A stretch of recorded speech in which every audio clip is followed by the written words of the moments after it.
Okay, Mom. Yeah. Oh, yeah. They do interest free. You don't gotta let him rush you off here. Are you guys ready? Oh, this is gonna be a doozy. Let's do it. Welcome to episode 68 of the PACT Life Podcast. I'm your host, Bruiser Carter, along with my family. Beside me, we got first arrival, my boy Jayson. Below me, we got JB, the PACT antagonizer. What's going on, Pat? Diagonal, we got the PACT CEO, Cut Carter. And last but not least, we got my boy coming off of a trip to Hawaii, Honolulu. My boy Devon. What's going on? Gentlemen, Where the earrings at, player? Where the earrings at, player? We just chilling. He said he vibing, cuz. He said get off his back. Ooh. Yeah. How you doing, Jace? How you doing, man? It's great, man. 2K League got you hot. I saw you dropped out just like JB. Y'all both twins when it comes to that 2K stuff. Feel me? Y'all are never mind. I'm tired of losing. Yeah, catch me 2K21. You got to get better first before, man. Bro, I can't beat the cheese, bro. I'm just gonna wait for another game. 2K always gonna be cheesy. Always be cheesy. Cheese, bro. I can't beat the baseline. Hey, I can't beat it, bro. Hey! Oh my God. He's not capping. That's the thing. It ain't that bad. Come out of personnel too. Oh, Derek. Oh, there's one strike. My bad. God damn, you and Jace need to. A muzzle. Yeah. You know it's coming. I mean, yeah, it's gonna come, of course, but I'm just saying. There's one strike. Before we start, I want to say rest in peace to Congressman John Lewis and Reverend C.T. Vivian, two civil rights leaders who helped get us to where we are today when it comes to voting and civil rights issues. I want to say rest in peace to those guys. Both legends. R.I.P. Hats off. Take your hat off, Damon. That's a sign of respect. That boy need to go see G, boy. Hey, man. They're gonna take their ugly do-rag off, but we know that headline pill. Nah, bruh, you almost made me respond with an ugly comment, but not today, Satan. You want one of these, don't you? It's okay. You get yours tomorrow. I need to give me my own. I need that. No kizzy. Before we even touch the NFL, let's touch what has returned. Let's get on you, bro. Hold up. Shake the room. Shake it. I knew he gonna do it. Bruiser, meet the woo too, Carter. Great hitting, no chaser. Perk 30. Dior. You see it? Bruiser said he called her Fatima because she for the team. You see me? My girl got me right, got me the pot smoke braids, you feel me? Rest in peace to the Woo. Meet the Woo 2 Deluxe was nice, except for that showing off part 2 with Fabio. Shut up. Hey. Horrible.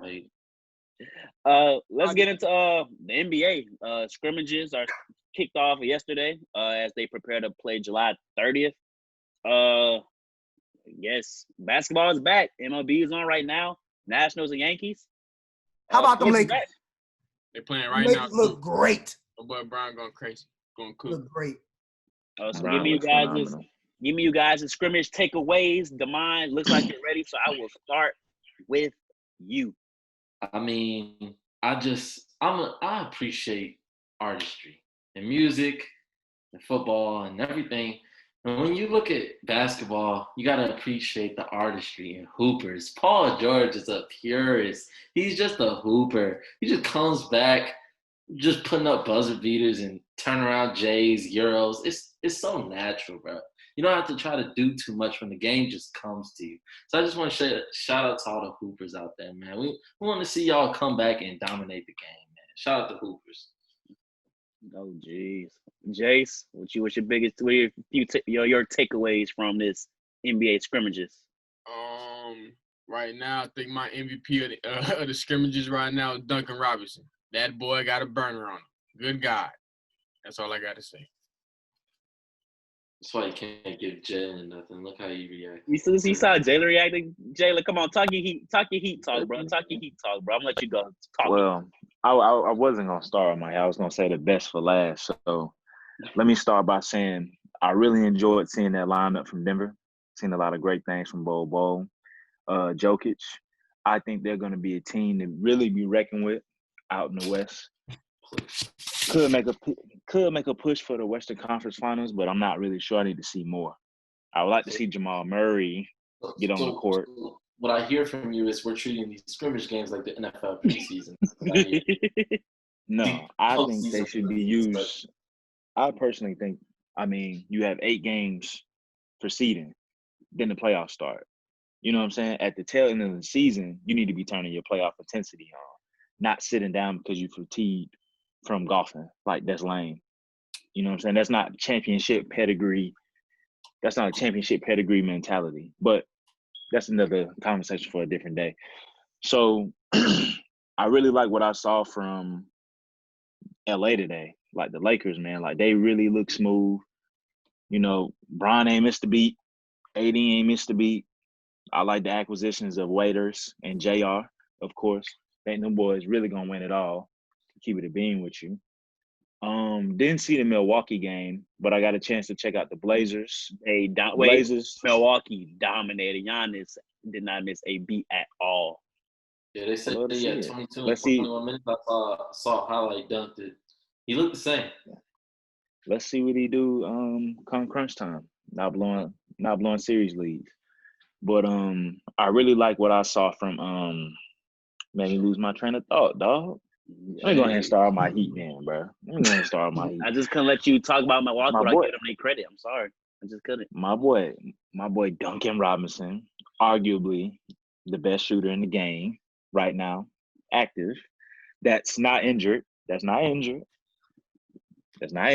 give him that. You know what I'm saying? The boy DeMond came out there. You gonna say nothing wild? Let him finish. Came out there with the yappa. You know what I'm saying? Jimmy gonna do what he do, but I really like. You know what I'm saying? I really think we got a chance to make a push for the Eastern Conference Finals due to our shooting and defense. You know what I'm saying? We were the best shooting 3-point shooting team in the league. I mean, even with the best coach in the East. I didn't mean to cut you off. Yeah, Spo is the best coach in the East right now. No, I said the 4th best. No, he's not the 4th best. He's the most accomplished. He's more accomplished than Nick Nurse. Nick Nurse is a new guy. He has to pay his dues first before you go around and call him. Nick Nurse 1 for 1. Supposed to is what? He's 1 for 1. Bro, let's put an asterisk by that because if KD and Clay and Steph are all let's put an asterisk by all the Heat championships because if he didn't have LeBron, generational talent. That's true. Oh, really? Because we won one before he got there. That's the one. You would have one just like Nick Nurse. Wait, how many do the Pelicans have? Okay, stop talking to me. See? That's called deflecting. That was a low blow. That was a low blow. Deflecting. You definitely pulled that. I'm just saying, bro. Like, that's called we deflecting. won one in 06. My boys was down 2-0 to a heavily favored Dallas Mavericks team. They were not heavily favored. Yes, they were. That's also the Mavericks that y'all lost to who were not heavily favored. That's the same thing y'all split with. Y'all split with them. Split. We were a 6th seed in the East, and my boy D Wade turned up, averaged 35 a game. So again, you got saved by another pretty much generational talent. Who wins championships with mediocre players? Nobody. So why are you mentioning the Pelicans? So why are you mentioning the Pelicans? Oh, thank you. Because y'all had generational talent. When? Y'all had generational talent in New Orleans. When? Other than AD. When? Y'all got 10 more seconds before I cut you. Mute you guys. Let's get it out. Chris Paul's generational talent, but everybody know you don't win with a 5-point guard. Thank you. Goodbye. When the last time somebody won with Magic a point Johnson? No. Magic Johnson. Magic Johnson's 6'9". When the last time somebody won with their point guard as their best player on their team except the Warriors? Thank you. Magic Johnson. And then he didn't even win it. Magic Johnson's a small forward. Sorry, guys. Had to mute you guys. Cut. You can unmute yourself. Tell me what is your biggest takeaway from these scrimmages, Cut. People try to get me out of character a lot. He come back off mute talking. My biggest takeaway is the Nets shouldn't have been invited. The Nets shouldn't have been invited at all. Period. the Wizards ended up winning their game, I think. And then who the Wizards played? The Nuggets? Yeah, they lost 89. Yeah. They low key. I mean, they tried to hold their own, but no Bradley Beal. They shouldn't be there either. So it really is all about the West. This is really just basically for the West. The Magic looked good, but the Clippers weren't really trying for real, like all the way. So this is really just a Western tournament, to be honest, to the off start. And my other takeaways, from what I saw from the Lakers, is we just waiting on to see who they play in the Western Conference Final. Sheesh. All right, my biggest takeaway. I got 3. I'll start with my Milwaukee takeaway. A lot of slander has been given about Milwaukee on this podcast by a few of these guest members. I won't say no names. You know who you are. And I'm just letting you guys know. I'm just letting you guys know Milwaukee, they for real. I know last year they blew the 2-0 lead against the Raptors, but if they won that game, they would have been up 3-0, but it's not with us. But I'm saying Giannis has grown, Coach Bud has grown, and they have shooters, Kyle Korver, the Lopez brothers, even though Robin not a shooter. And they got Chris Middleton, Eric Bledsoe, and I believe Wesley Matthews. I think they're ready to go. Jaylen, it looked like he had something to comment. I'll let you say. I just had a question for you. What growth have you seen in Giannis's game from last year? I believe in December, he made more 3-pointers than he made at the end of the last season prior. So he's feeling more confident in his 3-pointer. I mean, his 3-point shot. Is it still a set shot? Yeah, I think so. Okay. But we'll see come postseason time. What more growth does he have to have except the shot? You said what? What more growth does he have to have except the shot? That's the only growth he had a set shot. He had a decent 3-point set shot last year. I mean, that's the only thing that's making him not a complete player. I would like to see him be able to do more off the dribble. I mean, I feel like he would just be really unguardable. His offensive game he could go many places. He could develop some post moves. He could develop a turnaround. He could develop moves off the dribble. Come on, bro. Like Giannis, he's depending on his athleticism too much, and I don't like that. Well, that can be true, but MVP. I mean, if I was 7'2" and I'm able to dribble like that, I depend on my athleticism the same way. That's true. Can't take away his biggest strength away from him. And that's why they're going to get locked up by Miami like they did both games. Not Miami. Wait. Who's guarding Giannis on Miami? Uh-oh. What do you mean we're going to run zone? We're going to run a zone defense and beat them like we did this year. Any MVP can't destroy a zone defense? No, but look at what he did against it this year. He couldn't do nothing against the zone. Especially with the bodies that we have. Kelly, we have Bam, we have Kelly, we have Myers Leonard, like we have length, bro. Like, okay, and then we have athletic guards at the top of that zone. But you can't slander what Milwaukee has. Well, yeah, you can't slander what Milwaukee has. They have other people other than Giannis, Chris Middleton, All-Star, Eric Bledsoe, first team All Defense. Like them boys have length over there as well. Don't just act like y'all shift that zone. Y'all shift that zone one bad time. Chris Middleton wide open in the corner is cooked for y'all. Like have shooters. But we're not saying they're not gonna make threes. The point of the zone is not to completely shut off the 3-point line. I mean, that's what y'all want to do though, because we're gonna make you take less threes and force you into bad shots. That's the goal. It's the NBA, dog. Ain't no defense is completely stopping anyone. Right. You got not Chris possible. Middleton, arguably the best shooter right now, and Chris Middleton, arguably. Dang, Jace, how many guys are the best shooter? Talking about. That's one. I said Duncan Robinson is up there with them, but Chris Middleton is probably the best shooter right now that's healthy. He probably is the best shooter. You talking about on the Bucks or in the NBA? In NBA. Ooh, that's a no. He got to be talking about the Bucks. I don't like that. What? I will let you guys finish, but I still have 2 more takeaways. My second takeaway was I said in the group chat, Bo, I think he has Giannis-esque potential. I know it just I see you rolling eyes. I don't do that. I know it's just an NBA scrimmage, but what I'm seeing, bro, he got flashes, bro. He has flashes of greatness that Giannis touched in year 3 or year 4, I believe. I think Bo will be able to potentially touch. I don't think he will, but I see the potential. Demond, tell me I why see- you think 3. I see Jaylen, more you go. KD. Oh, explain that take, Jaylen. Then Demond, you can go. The reason I see more KD, I think he needs to work on his handle a little bit more. Become more fluent. I think he needs to become more fluent offensively. But it's there. The raw talent is there. I'm not saying he's gonna be exactly like KD, but the dude got a yapper, like off the dribble. Giannis ain't got that. He ain't had that his rookie season. He didn't. You know what I'm saying? Plus with his passing ability, I really like what I seen from Bobo, bro. Like I really wish we would have. Well, yeah, I wish we would have got him over Tyler, bro. I ain't gonna hold you. Yo, you crazy. I think Bobo gonna be like he's gonna be like that. He just needs the right program to groom him into the player that he needs to be. You see what I'm talking about? You Yeah, see that's what I'm talking crazy. about? That's just insane. Viewers, do you see what I'm talking about? One ball scrimmage game, and I wish we would have gotten him over Tyler. I was high He's on him hype going into the beast. draft. To our viewers, If you this is go what and he look back, does. I wanted You Bobo saw before the one draft looking- even started. looking into the camera. You have a healthy This is Tyler what he Hero. does. After one good little flash, I ain't gonna hold you. He might be the best. He does this. What you mean? He does. When he I just wanted to put that. when he was in college, I liked his game. I wanted us to draft him. What are you You saying? want him in the first round over Euro though? That's Yes. crazy. I wanted was him. hurt, You only Jack. saying that? No, you only saying that because now of how Hero has developed due to that Miami Heat culture.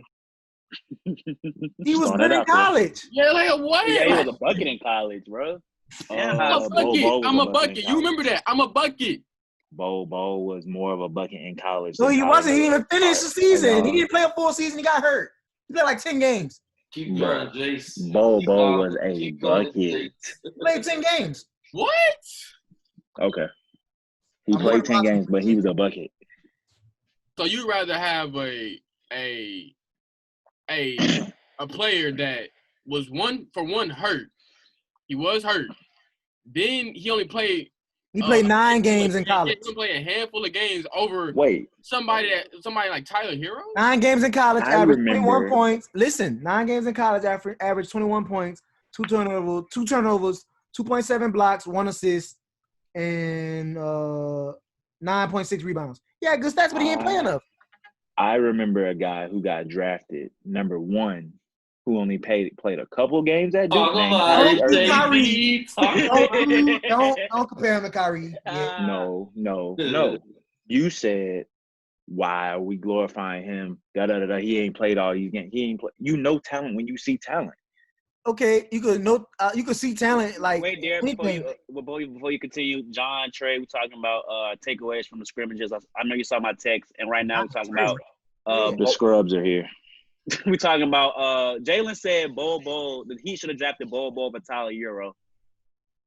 That's what we're discussing. Derek, you can continue. So as I was saying, bro played 9 games in college. He had good stats for 9 games, but it's 9 games. And then you go to Tyler Hero, who played in 37 games and averaged 14 points, 2.5 assists, 1 steal, and 4 rebounds. How many games did Kyrie play? Like 2? And he was the number 1 pick. No. How Kyrie was the number 1 prospect out of high school They ain't and Kyrie. the number 1 pick. Bobo was Okay. he wasn't even the best out of California when he came out. Everybody My argument is knew just that he just knew Bo's son. He had a little game. ain't no Don't little get me game. He wrong. got a He lot can of hoop games. based on yesterday. I see that. And like 2K, he's good on 2K. But I'm saying, what are you going? And he played a couple good games, 9 good games in college. Okay, but He was fine To his say- senior year of high school. He was really nice. Exactly. Like, bro, I high wanted school, Bo. all his but- life, all this I stuff. want That to is not, get- bro. That's what I'm saying. But he was not a number 1 prospect. He wasn't even a top 5. I don't even think he was top 5 for California when he came out. That's my point. But you don't got it. can't possibly say that you would pick a To say 6'4" that you would take him over shooting Tyler guard. Hero is kind of blasphemous. That's all I'm No, saying. no, I know. I No, would have it's took not. him in the first round. I would have dropped took him because he first got round, hurt. bro. You can Okay. develop that. That's You can like- work with that. like Just like how Michael Joel Jordan Embiid had foot dropped. problems, but you knew Cruz, he was I'm the done with deal. that one. I The can't Nuggets are stand- known. The Nuggets are known for making those type picks. Because they have depth. They can take a risk on a player because they have a good team already. If the Heat would have took him and he wasn't playing, what was he gonna be doing for y'all? But What you mean? the Magic took We've two. developed all our players very well. Yeah. Look at Tyler. Look at Duncan Robinson. Magic aren't a good organization. Who? He said the What Magic. did you just say? The Magic. Calm down, boy. Oh. Thought that boy was talking I crazy. feel like if he wasn't hurt, then maybe okay. Yeah. It's an argument, but at the same time, he only played 9 games, bro. All right. My last takeaway before I give it to John is the way that it looked like the NBA is committed to Black Lives Matter causes. They put Black Lives Matter on the court. They allow the players to put the name of cause on the jerseys. They did NBA PA did a partnership with Russell Westbrook's clothing brand to let them have like different messages like Breonna Taylor, Amir Arbery. If I mess up the name, I apologize. Yeah, and other victims of police violence on shirts and stuff. So I think the NBA is committed. I agree that NBA is the best ran sports league on the in the planet. 0 COVID cases in the bubble. Shout out to the NBA. John, what are your takeaways, my brother? First off, Darian, your hair looks amazing. If no one told you, bro. We already talked about yeah, they told me before you came in, bro. Appreciate it. It is. But I agree what you're saying as far as them being the best like major sports in America to like use their platform for a really good cause, and genuinely as the NFL is trying to copy and kind of make up for really a lot of lost ground, including changing to the Washington football franchise. Yeah, but NBA though, the players look amazing. They look like they haven't missed a beat. Like they've been working out and conditioning. So I'm really excited. They're competing, which is also exciting, even though it's just scrimmage games and people say don't make a lot out of it. I am, because it's the NBA and they're professional athletes and they're competing. So they say they're going to ramp up, the social justice messages when the real NBA game starts. I'm looking forward to what the players are going to do and continue to speak out because, obviously this is the year of platforms and everyone needs to use it wisely. So I'm hoping that they are a true trendsetter. And, I'm just looking forward to the games. The Lakers probably going to run away with the championship, and it is what it is. Trey, takeaways from the NBA scrimmages? I haven't really seen any, just highlights. Oh my God. How you gonna come on a podcast and you ain't watch nothing, man? I've seen a couple. I'm watching it right now. I'm ready for everything else, but yeah, I mean, I agree with the majority of what Jonathan said. They look like they're in shape, ready for a good season. Oh, got you. Before we move off the NBA, we could have a little debate, I guess. John, who do you think is the best coach in the East? And tell me why. In the East, it might be Mike Budenholzer. He has one coach of the year. I know Nick Nurse has a ring, but Mike Budenholzer has one coach of the year, and he has the Bucks. And I feel like his decision making in this world of new NBA pace of basketball, where you have to be kind of big to operate as a point forward or point center. That's what they're trying to move to with Jokic. Like he played the one. Obviously, Jamal was hurt, but like with his mindset and the players that he has, I like the way he's always able to get the most out of his players. And I've seen that firsthand in Atlanta. So I like him. I know your boy Nick Nurse. Oh my guy. I know you like him in Toronto. My guy. But I seen him shooting. That was fun. The boy. But I don't know. Mike Budenholzer. I don't know if he gets his ring, it could be the Bucks this year. Maybe. I know I just said the Lakers, but the Bucks also have a case when they get Eric Bledsoe back and he healthy to actually They do have a case. Make some noise. So. Cut. We're gonna just go down the line. Cut. Who the best coach in the East? And tell me why. Best coach in the East. As of July 2019, it was Nick Nurse. Before that, I would say it was Brad Stevens. Coach Bud is good. He just don't know how to win. So it like he could win regular season. He got the best record regular season all the time. Yeah, that's what he's good at. Even with the Hawks, he got the best regular season record. He just kind of chokes. Not chokes, but it's just like something happens in that second round of that conference final. There's always something that gets them. So or like they run into LeBron. So I won't give it to Bud. I have to give it to Nick Nurse. And then I think like OG is Spoelstra, but what has he done in the last 5 since LeBron left? Actually, so nothing. Oh, then I give it right. I give it right to JB. JB, who's the best coach in the East and why? Don't come with that, Eric. You have to go with who's the most accomplished. I mean, if you look at it, if you say who's the best coach in the league right now, you would have to say Greg Popovich because he's the most accomplished. No, Correct? you don't. How? Why are you switching How can you confidence? say He's that? the best overall. Okay, He has the but best I'ma say- legacy. Tom Brady let has me the say best no cap. legacy. Who's the Let best me say quarterback no now? cap. Patrick Mahomes. Let me That's what I'm saying. You can have the best I legacy didn't and not say be the anything best. while you were talking. I didn't say whoa. Whoa, thank you, Bruiser.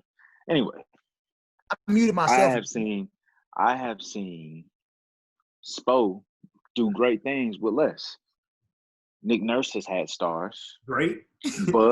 Bud is another I would say you could put Bud in a conversation because when he was in Atlanta, they didn't have a definitive like superstar on their team or all-star really. I mean, the system really brought out, you know what I'm saying, the players' abilities and, you know, really maximized their talent. Wait, So can when I I look can I at interject real quick, Jaylen, before I let you go? yeah, All right. I would like to say that Brad Stevens elevated talent as well. That's what, Yeah, Jayson Tatum, Jaylen Brown. Without Kyrie that season, made it to the Eastern Conference Finals, Game 7 against LeBron. I just wanted to interject. You got the floor, here, my friend. that's also true. But I feel like he mismanaged that team with Isaiah Thomas. I feel like they really did have a chance against the Cavs, and I just didn't really think he did the best coaching job. I mean, I know it's LeBron, but that team that year was really good. Wasn't that the But team? I could definitely see a case for Brad Stevens. I'm not hating on these guys, but to just give it away to Nick Nurse after just 1 year after you know what I'm saying? He really lucked up last year. Don't apply the same logic with Chris Godwin. We're not there yet. No, we're not there yet. I'm saying, how do you how do you use these arguments, but then you be like, no, y'all can't do that? I'm asking. Bruh. For one, I'm gonna clarify that when it's time. But anyway, as I was saying, no, it's not time. We got that segment down. My only point is he's trying to say talk about legacy and tenure, but that does not matter for right now. Right now, that doesn't mean anything. Right now, Greg Popovich not even in the playoffs. Like, he's not even in the playoffs right now. So how is he the best coach? Yeah, they could make a run for the playoffs. They're not making it off. They're not making it off. I'm sorry. I'll tell you. I'll be the first to tell you. They could make. They're not making the offs. They can make a run. They're not making the offs. Outside of DeMar DeRozan, who do they have really? DeMar He's out. He's not playing. LA out. I'm saying he had him. That's who they had. He had him all season. But what I'm saying is, LA at the end of his time, man, it's about time to retire for LA. But he still is a good, consistent bucket, consistent double, 20 and 10 type of guy. I put him more of like in the Kevin Love category. Kevin Love just signed a bad contract. Kevin Love will be good on a good team. But my point is, my main point is, I'm gonna let you finish. But I'm saying, like, you can't use legacy to talk about right now. Nick Nurse is 1 for 1. He was a rookie coach, took over a team, and still won the championship. That's never been done before. That's like walking in the league and winning your first ring as a rookie. Use context though. Did Clay get hurt? Did KD get hurt? That does not have anything. Crediting everything he did before that. Has everything to do. They were the 1 seed, weren't they? Or the 2 seed? They were the 2 seed. They were a 2 seed. They were a 2 seed. Congratulations. Okay. I hate it, Jaylen. All right, guys. Damon, tell me who is the best coach in the East, and tell me why. Man, I'm riding with Nick Nurse, and the reason is because Kawhi is gone, and the boys really haven't missed a beat. I mean, when you look at superstars leaving teams in recent memory, they're the only team that has stayed afloat. They are still alive in this playoff bubble. They can make some damage. I know for a fact they could make some damage in the first round. The second round matchup to see who they would play. But nobody was picking the Raptors to come out last year. Some people didn't have Toronto making the playoffs last year. I find that so disrespectful. I never heard that. But I feel like when the playoffs started, a lot of people forgot how, like Jaylen, you said, for your Heat, we're long. They have Siakam, still have Gasol, still have OG, still have Norman Powell. Raps. Like, they have great guys who just won, so you can't say they don't have the experience. They have guys who can get you a bucket because they still have the finals MVP and the third leading scorer on that team. You feel me? So when you look at the Raptors, they have just as good as a shot as anybody to come out the East again. So the reason I'm saying that is because you got the players and you got the coaches. Jace, Who is the best coach in the East? And tell me why. You're on mute, cuz. Yeah, dude, I got you, brother. There you go. For sure. Appreciate that, my boy. So, it's only 3 that makes sense. One is Bud. I just not in order. One is Bud, Brad Stevens, Nick Nurse. Those are the 3 in the East that make the most sense. I mean, we all know that. That's why. Man, that all shit. I'm talking to. Well, on my screen he's right here. I'm talking to Jayson. So when they make the Eastern Conference Finals, what y'all gonna say? That boy Jayson. Who? The Heat. Take that jersey out, Jace. Take it off. Yeah, take it off. Take the jersey out. I mean, has Milwaukee? It'll be more of a Milwaukee testament to the Toronto Heat beat us players than Eric Spoelstra. Has Toronto or Milwaukee beat us this season? Thank you. That's all I got to say. They have no answer regular for season. the zone. You said the regular season don't matter. You always say They have that. no answer for the zone, bro. Like literally no answer for the zone. But guess what, Jaylen? If If Spoelstra makes it to the finals or the conference finals, then sure, I will say he's the best coach in the East again. I'll give you $100. No, I won't. If he makes it, you gotta win it for me to say. No one does more with less. That's what I'm How? saying. What has he Brad done Stevens since does LeBron more with left? less.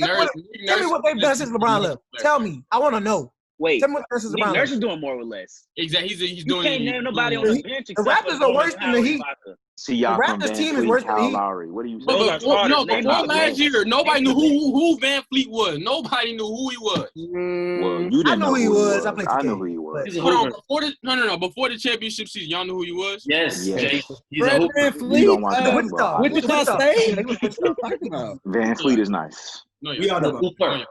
We Y'all know did we not did think- though, because y'all like did not think he was between gonna be 2K and Wichita State, I knew who he was. Okay, Wichita State, yeah, but I'm But talking, no, but what Jason's referring to is like he wasn't a world-renowned name. yeah, Like, he wasn't. no, he wasn't. if he wasn't from Toronto, if you didn't play 2K all day, people did not know who No, Van Fleet was. nobody. If you watched college basketball, you knew who he was. That's what I'm saying. Exactly. Debatable. Not That's the the- yeah. not the average NBA watcher, bro. Nobody knew who Van Fleet was. I promise you they did, bro.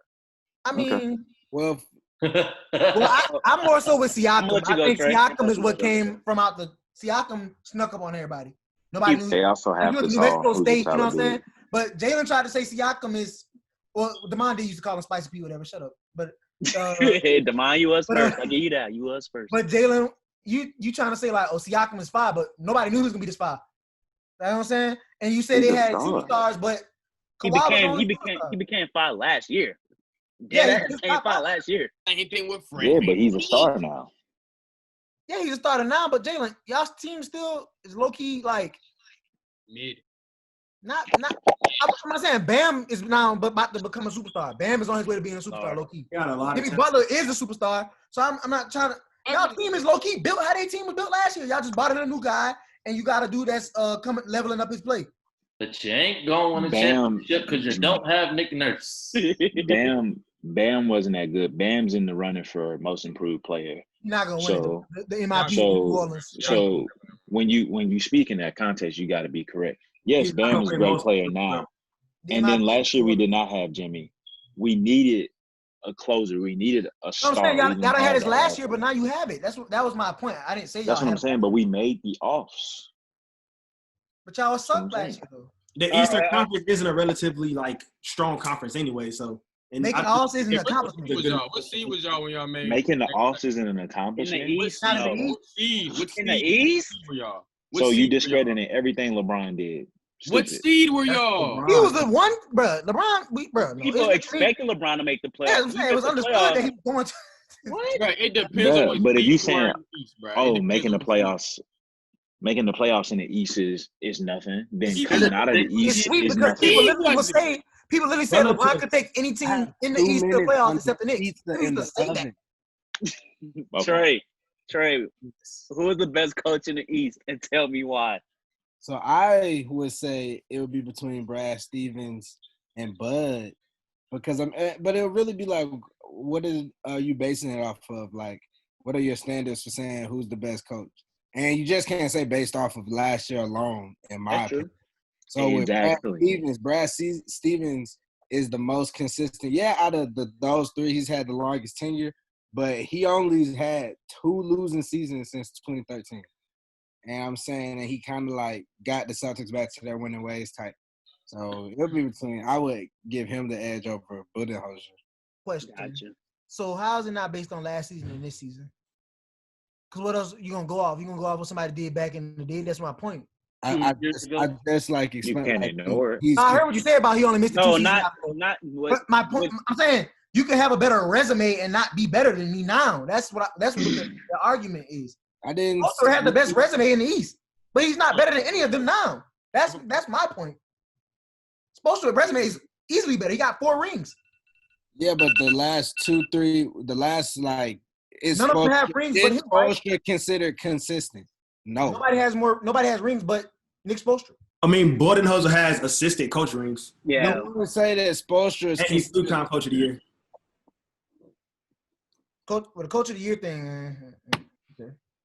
Man, I see it's between Budenholzer and Stevens. Brad never won nothing though. Go look at Brad- playoff. Go look at Brad- playoff wins. That's No, all Brad I'm never won saying. nothing. Doc Rivers got them rings. That's what I'm saying. Hey, Brad never what won was nothing. y'all either. seed last year? Go look at playoff. Go look at Did he make the playoff playoffs wins. last year? I'm asking. I don't What know. was the seed last year? Did he make the playoffs last year?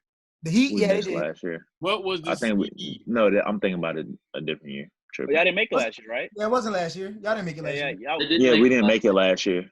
We That's why I made got it the Tyler year Hero. before Y'all had a that. top 14 pick. Yeah, Mm-hmm. yeah. Which he wish they would have got Bobo. nah. Yeah, I do. Next, Brewski's A. Any more NBA news before we move on to the National Football League? Guess not. Let me put it on wax. The Heat, the Miami Heat, will be in the Eastern Conference Finals this year. Sheesh. So they Not got saying they're gonna win, but they will be there. So Bruiser, when we do the episode after they lose, like black and gray this and then post it so the viewers see that as like a reminder how wrong he is. put it in slow motion when he said And it. tell them who you got going. So What? when you're wrong, we can do Oh, the same thing for Let's you. do it. Everybody. Talk to the mind. But wait, can I see a bracket? Can you pull a bracket up so I can see like? Nah, ain't no bracket. I mean, Ain't no you bracket. don't need to be a It bracket. I'm don't saying it's matter already if set. you believe in The a East team. is set, if bro. The you- East will not change. What's Nah, one, two, it might change. Seeding Bro, might change. it's gonna change a little bit. The seeding. But I'm saying it's gonna be the same Milwaukee teams. don't want to see. I'm not scared of nobody. Should be. I'm not scared of no matchup. We match up well with pretty much everybody. All right, Jaylen. You see the Raptors in the first round, you're gonna lose. Okay, we're gonna see. All right, everybody give their Eastern Conference Finals prediction, then we will move on. Jaylen, go. Eastern Conference Finals. I got it being Boston and Miami. John. I'm gonna go Milwaukee. I'm gonna go Boston. Milwaukee, Boston. Damon. Milwaukee, Boston. Derek. I'm not gonna be fast. So 1 and 8 plays 4 and 5. Yes. Jace, go. Skip Derek. Go. Milwaukee and Boston. I have Milwaukee and Toronto. Cut. I have. Go Trey. Go Trey. My bad. Oh no, Derek can go. I have Bucks meeting the Celtics. The Heat get bounced by the Bucks in the second round. Thank you. And Trey. I mean, yeah, either Milwaukee, Boston, or Miami, Boston. Damn, Trey. Damn. Turn your camera back on when you get a chance, Trey. All right. Hold up, because I wanted to show y'all like 1 and 8. The 9 is not getting in. That's the Wizards. 1 and 8 is Milwaukee Magic. Milwaukee gonna win. 2 and 7 is Raptors Brooklyn. Raptors gonna win. 3 and 6 is the hardest one. Celtics Sixers, and that one probably won't change. It's potential they can move up if the Pacers lose, but other than that, they won't. And then the Heat. I don't even. But if the Heat play the Boston Sixers might first not even round, beat then the what? Sixers. If the Heat play the Sixers We first can round, beat then the what? Sixers. Good question. We can beat the Sixers. So Spoelstra is better than Nick Nurse right now, Jaylen? Bro, we off that. I'm asking you. I'm just asking you. In my personal opinion, yes. So But that's just my opinion. if we take last year when Nick Nurse won a championship and he was the second That has seed, a really big asterisk next to it. then 'cause this just year do he's they- the second seed, losing what some people call the best player in the world. They don't get an asterisk because LeBron didn't get an asterisk when Kyrie and Yeah, Kevin like- Love got hurt. So fun fact. I just felt it just popped back in my It head. should've. Derek said the Raptors were the 2 seed, and that is mightily impressive. Yeah, they're the 2 seed, and they're 6.5 game back from the Bucks. The Bucks probably gonna They- clinch 1 seed. Raptors can potentially lose the 3 seed to the 2 seed to the Celtics, but they have to lose 3 games out of this 8-game bubble. They won't, probably. They got hot. The Heat are 2 games ahead of the Pacers. The Pacers and the Sixers had the same record. And then the 7 and 8 are set. So the only seeds that really can change are 5 and 6 and 4 and 3 possibly, but not likely. So 5 and 6. Raptors do not want to see the 76ers. That is The Raptors don't want to. Yeah, that's okay. No, now You said the Raptors don't want to see the Sixers trade? I couldn't hear you. without Kawhi, no. They do not want to see the Sixers. They don't. I think At all. I think they might be there. 'Cause Sixers aren't that good anymore. Now the Sixers are big and bad. The Sixers That was lost big still. From The the Sixers with reports, they Jimmy. said Joel. The Sixers No, with no, Jimmy, they have no, they don't want to see Jimmy. them. The Sixers without Jimmy lost to them on a buzzer beater They had Jimmy. fadeaway. Oh, Jimmy yeah. was there. They did. Yeah. That's what I'm saying. Without Jimmy, they're not that team.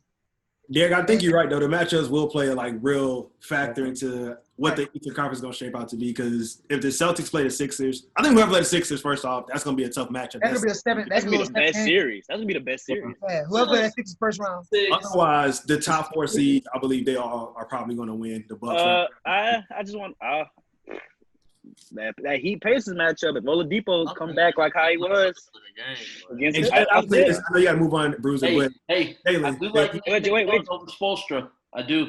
it's about Spoelstra. Hey, Jaylen, Spoelstra Oh, last season, obviously him and the Raptors, Nick Nurse had drastically different rosters. But this season, I feel like the Heat kind of have a better roster on paper than the Raptors, and the Raptors are drastically above the Heat in the playoffs.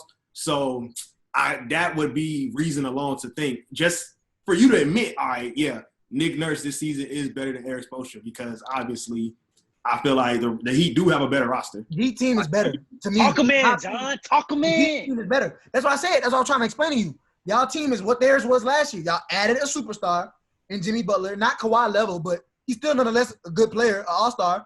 And then y'all got Bam, who elevated his game like Siakam. But then y'all also have shooters, Harrow, Duncan, Kendrick Nunn out of nowhere, Rookie of the Year candidate, balling from Chicago. Toronto don't got shooters like that though. They don't got shooters like that for real. That's what I'm saying. But the Heat have shooters. Yeah, and yeah. defense. That's what I was saying. Y'all team is better than theirs. To me, they just suck on 2K. They made a run. I'll acknowledge that. They got hot at the right point of the season. Everything ended. But they was hot all I season, believe- Jaylen. They was winning games when Kawhi sat out. They was winning They only games. lost 2 games with Kawhi sitting out. People love to omit that for some reason. Huh? Yeah, when Kawhi sat out, they were only I'm talking lost about this 2 games. season. Oh, you talking about this I'm season? talking about this season. I mean, but okay. And I'm saying I get credit when credit is due. They got hot. They only lost But 18 games. What I'm saying, They he haven't- acted like, like he acted Jimmy- like they was like, oh, we gotta win before this bubble comes. Nobody knew this was coming. No, but people were prepping for the playoffs and seeding. So And the Raptors were heating up. So either way, Okay. the way that you're spinning it, you're saying that they were borderline. and then on top of that, heading into our the break. schedule was cake at the end. So we had more of a chance to go up and them coming down. So Well, y'all see, Well, they not- based, what it was. they based the seeding games off that, so y'all should have a chance to go up still. That's what I'm saying. I just don't want to be. I don't want to see the Sixers round 1 because I don't want us to be worn down. I want to keep Nobody it wants where to we see at. the Sixers. Nobody wants to see the Sixers first round because even if you're the best team, they can wear you down. Celtics do. Yeah. The Celtics be owning them. The Celtics and them don't get along at all, so that'll be They good. be But, yamming on them folks. Al Horford. but no, the It's Celtics, been years. in my opinion, I think the Celtics are the team that got everything to They have win. nothing to lose. They have everything to win. Though I'm saying their team is built to Exactly. 1 through 5 is like, damn. 1 through. What about? I don't know about that 5. Yeah, you tripping. You Yeah. tripping. I'm saying Cantor's not the best center, but he's But that 3 though. But that 3 though. two. What, Brown Tatum? and Tatum, both Yeah, of them. but- 2 and 3. But that was Yeah. Tatum something special now. Yeah, that light skinned boy out there. Yeah. Jaylen Brown too though. That's what I'm talking about. Brown better than Tatum. JB, Exactly. He JB really crazy. is. Wait, He is. wait. He You think is. Brown better than Tatum? He is. He gonna. Hello. Let me tell you why. Though. I think so, bro. You cannot Yeah. teach defense. Yeah, that's Jaylen what Brown you can can. stop him. He can't stop Jaylen Brown. Yeah, his defense is crazy. And you saw the one-on-one matchup. You didn't see it? He can't JB stop defense him. is- Like Tatum hit the first bucket. Of course he will. He gonna hit one. So But Jaylen Brown got to stop. Give me that, and he could not so- stop him after that. so One-on-one, y'all Jaylen gonna Brown will sit get the here best and of tell him. me Jaylen Brown is gonna hoop like Tatum was. Come See, on. your hooping is scoring. Overall, Tatum is the better he's the better scorer. player. He's the better bucket getter. He's the better facilitator. But Jaylen Brown can do that and play defense. That's Yeah. Bro, That's Jason Tatum is the next Jaylen Brown superstar give coming up. anybody buckets like I they see. both will be superstars, and they both will probably end up leaving. Well, one will stay, and they both will be. Tatum will be the one that stays. Yeah, I know. And if Jaylen Brown leaves, he will elevate. All right.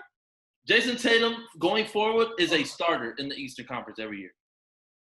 What you talking about? Starter. All-star. All-star, like he's the best player. Like Jaylen, bro. But Jaylen Brown was there before Tatum was hooping, right? Yeah, he was the year before. I'm saying y'all can't do that, bro. Don't do that, just bro. That's what I'm saying. I think You JB acting like JB don't be hooping. a nice. Oh, JB, that's what we call him. Like, That's his name. JB. His name is That's Jaylen Brown. Jaylen Brown. I call him Jaylen Brown. That boy is funny today, bro. I be like, did you People see call Jaylen him Brown? JB. Did you see that Jaylen Brown shot? But when I said, bro, you see what Tatum did? Tatum is easily the better scorer. Like I say, offensive, he's better than him, of course. And Tatum play good defense too. But I'm saying Jaylen Brown defense is like elite defender, good scorer, play off the ball. Tatum is a he's a superstar. He looks like he come off like it, but I think Jaylen Brown could be. I'm not gonna say he's better than him, but I think Jaylen Brown don't get a lot of credit. And I think they could go off each other. That could be the best duo in the NBA. They can be. Yeah, I do think they should just stay together. That could be a great duo. I understand. Well, they together for the next 4-5 years. But wait, did y'all say he was better? Like when y'all first started talking? I mean, I did kind of say that, but I didn't mean to say it like that. Okay, look, I don't mean like better, but I really believe. Okay, first off, Tatum coming from Duke, he got that progression from Duke. Jaylen coming from what, California or something? He chose to do that. He had offers from Kentucky. He went out there just to go out there, but none of the. Okay, that's still going. He put his own thing. He said he didn't want to go to a big school. He wanted to go somewhere else where he could have his own legacy, do his own thing. Mind you, at Cal, he wasn't all that, but they weren't all that. He was that. He was that guy. Yeah. Oh man, no more NBA. He wanted to make his own path, but I think that's not a bad thing. But going honestly, to the high school, watching Jaylen play, bro, in high school, he was better than Tatum in high school. I'll give you that. I think going to Duke is gonna. And you know he played more. Well, I don't know about the St. Louis basketball scene, but you know he went to Willer and Marietta, and then Tatum was that guy in Duke. That's all I'm gonna say. It had to do a whole project on that man. No, are we good? No more NBA. We got all of our assistants. Good on NBA. Can't wait till next episode will be Thursday. That'll be the day of the start. Yeah, the day of the start of the real games. Before we get to the NFL, I want to shout out. I thought I'd never say this. Major League Baseball, Black Lives Matter being posted on Fenway Park, and the Nationals, Fenway in Boston. Wow. Yeah, and people under the comments was like, "I'm never watching baseball again." Blah blah blah. I don't care. I'll shout out Nationals. I think the Nationals doing it on their stadium as well, on their mound. And the Yankees players, I don't know their names, but before this, because the MLB opened today, three of their players had on Black Lives Matter shirts. So, shout out to. Why only 3? Oh, no, that was just in the picture. And I forgot who kneeled. Oh, I need their names. The Astros kneeled. Okay, not the Astros, the Giants, San Francisco Giants. Okay, yeah, I'd be like 2 or 3 of their players kneeled as well. So I want to say shout out to them, and finally the movement hitting all sports. And I don't know if it's all sincere, but I appreciate the message. The gesture, yeah. It is awkward though. I know you don't talk about baseball, but it is awkward. I saw the opening game, and it's literally no fans. And I saw the home run. It was like just dead in there after that. Yeah. And then a lot of players still getting COVID with that. So are they trapped? They're traveling still with baseball. I believe they're still traveling. But Toronto government told the Blue Jays that they can't play at their home stadium, I believe. Right. I don't think Canada is clearing like any type of mass gathering, even if it's a sports event. So they're probably and they can't the stadium. Yeah. To the NFL. Before we get into the shits, I believe they say like 53 or 55 players were tested with COVID. When they opened up, I believe. I saw that report on Bleacher Report. I mean, if this is compared to the NBA, there are like obviously way more players in the NFL. Yeah. So it's gonna be a greater chance that players get it. and they played outside. So I don't know how much that has to play a factor into it. But Yeah, there was a whole The mass main movement. thing is that they can't manage 53 players for real. It's but the 80 best- players. Oh yeah, you got it. Well, they got 80. No. They said all 80 making it, I believe, Oh, or something like that. but that's even worse. How you gonna travel with 80 people? Exactly. Like, they're not gonna- nobody. Football. That's why I'm nervous about football, and I like the fantasy football rules you did for the league because Yeah, I don't see how that's this true. can make it to January. Like That's when it's February. supposed to get the worst too, with the cases and everything. They said, So when it get cold again, it's gonna get worse again. unless they just gonna be taking buses full of people, just some type of special bus. I don't know. Aspect of it is the problem. You're playing at your home stadium, so I'm traveling from where I'm coming from to come to you to play, and all this. And the baseball teams aren't small either. Baseball teams are deep. It's like 30 of them, 20 of them too. No, it's a lot of baseball players for sure. And that's just like the majors. But the minor leagues aren't playing right now. It's just the majors traveling.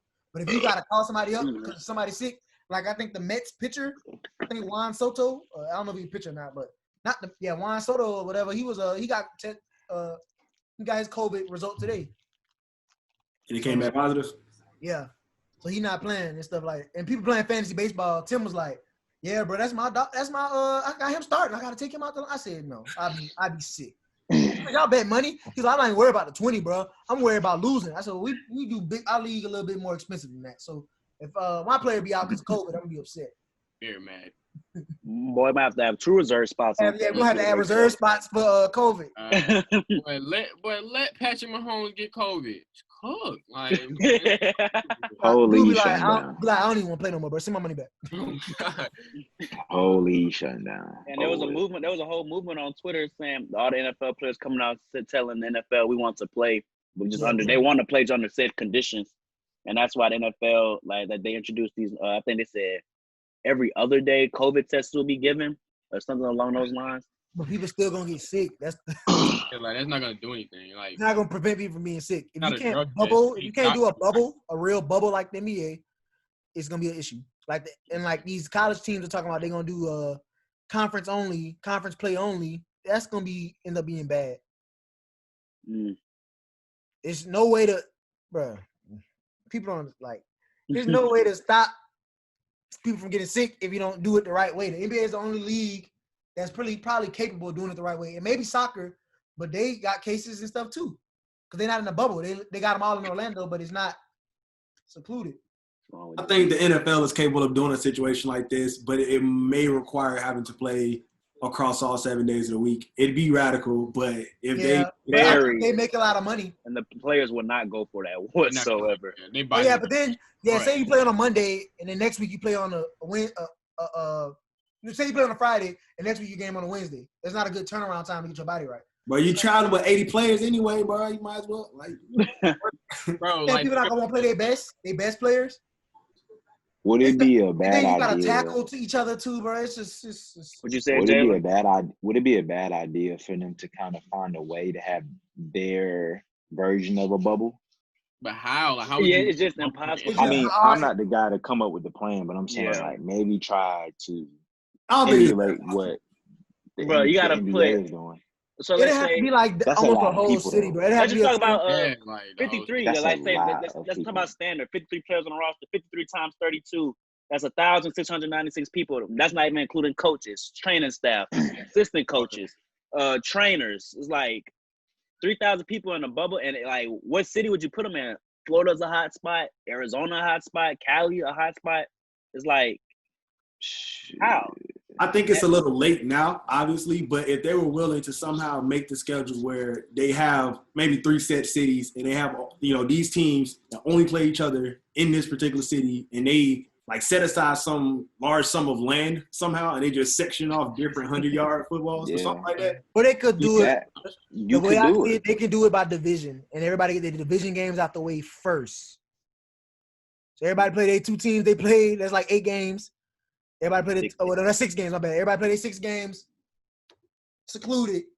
Then when you have a cross conference, that's when the issues probably come. They could do that and then have like a 2-week off period for the NFL where people travel to maybe the other city to play these teams and then get tested for COVID again and make sure like they going through the protocol. And Yeah, they then can extend the season and give them It's like just too much. if they did 14 weeks in between games, that could work.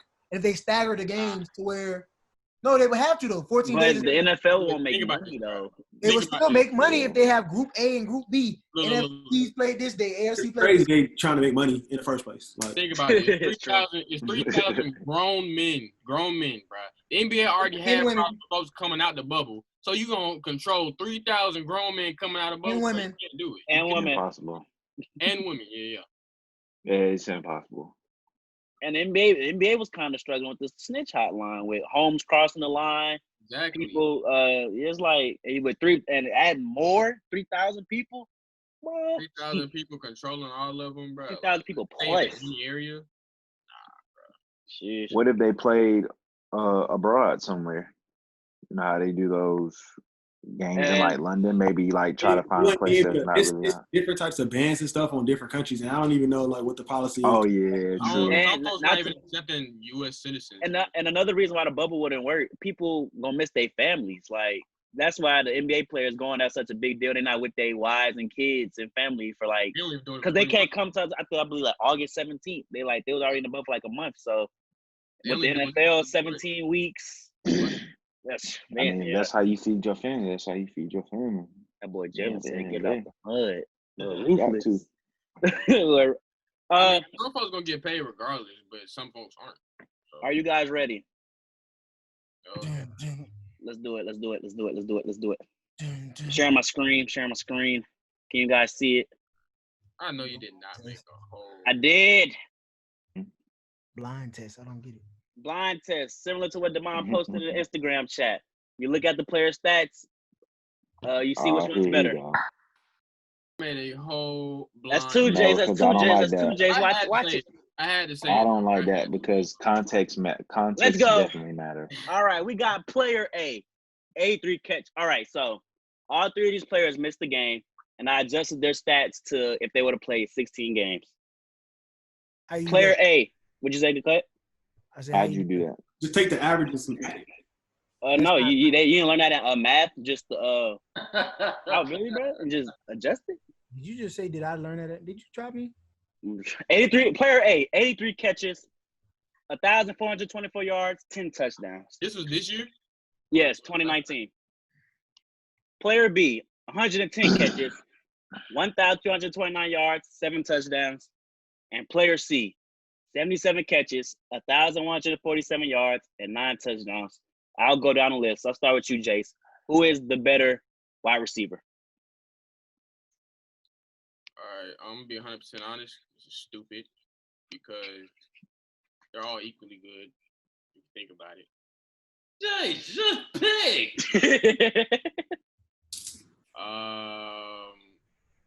The most efficient is player B, so I'm going with player B. Damon. Wait, who did he say? He said player B. Okay. I'm gonna ride with player A just because in terms of catches and what he was able to translate those to in yards, it looks as if he was better than player B, and he has the most touchdowns. So gotta go with player A. Cut. A. John. Do I have to explain? No, you can just pick one. You don't gotta explain it. I agree with what Damon said. That yak on player A, it's phenomenal. And it's so hard to score touchdowns in this NFL league. So, I'm going A. And JB. Hey, All right. I already know who's who. Now, wait. Now let's add some context to it. Player A did not make the playoffs. Player B, 2 postseason games, 17 catches, I 290 am yards, shocked. 2 touchdowns. And player C in 3 postseason games, 17 catches, 213 yards, 2 touchdowns.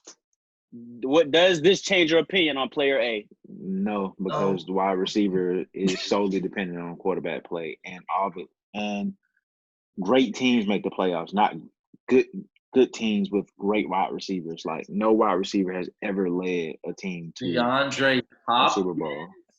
I To a Super Bowl. I really would like you to say that though. You said great teams do what? Great teams go to the Super Bowl and win. Stop playing with my boy Drew. He only has one, bro. So Jaylen, Great teams You already said A, Great Demar. teams. You know who A is. That's not what I'm about to ask. But go ahead, bro. Go ahead.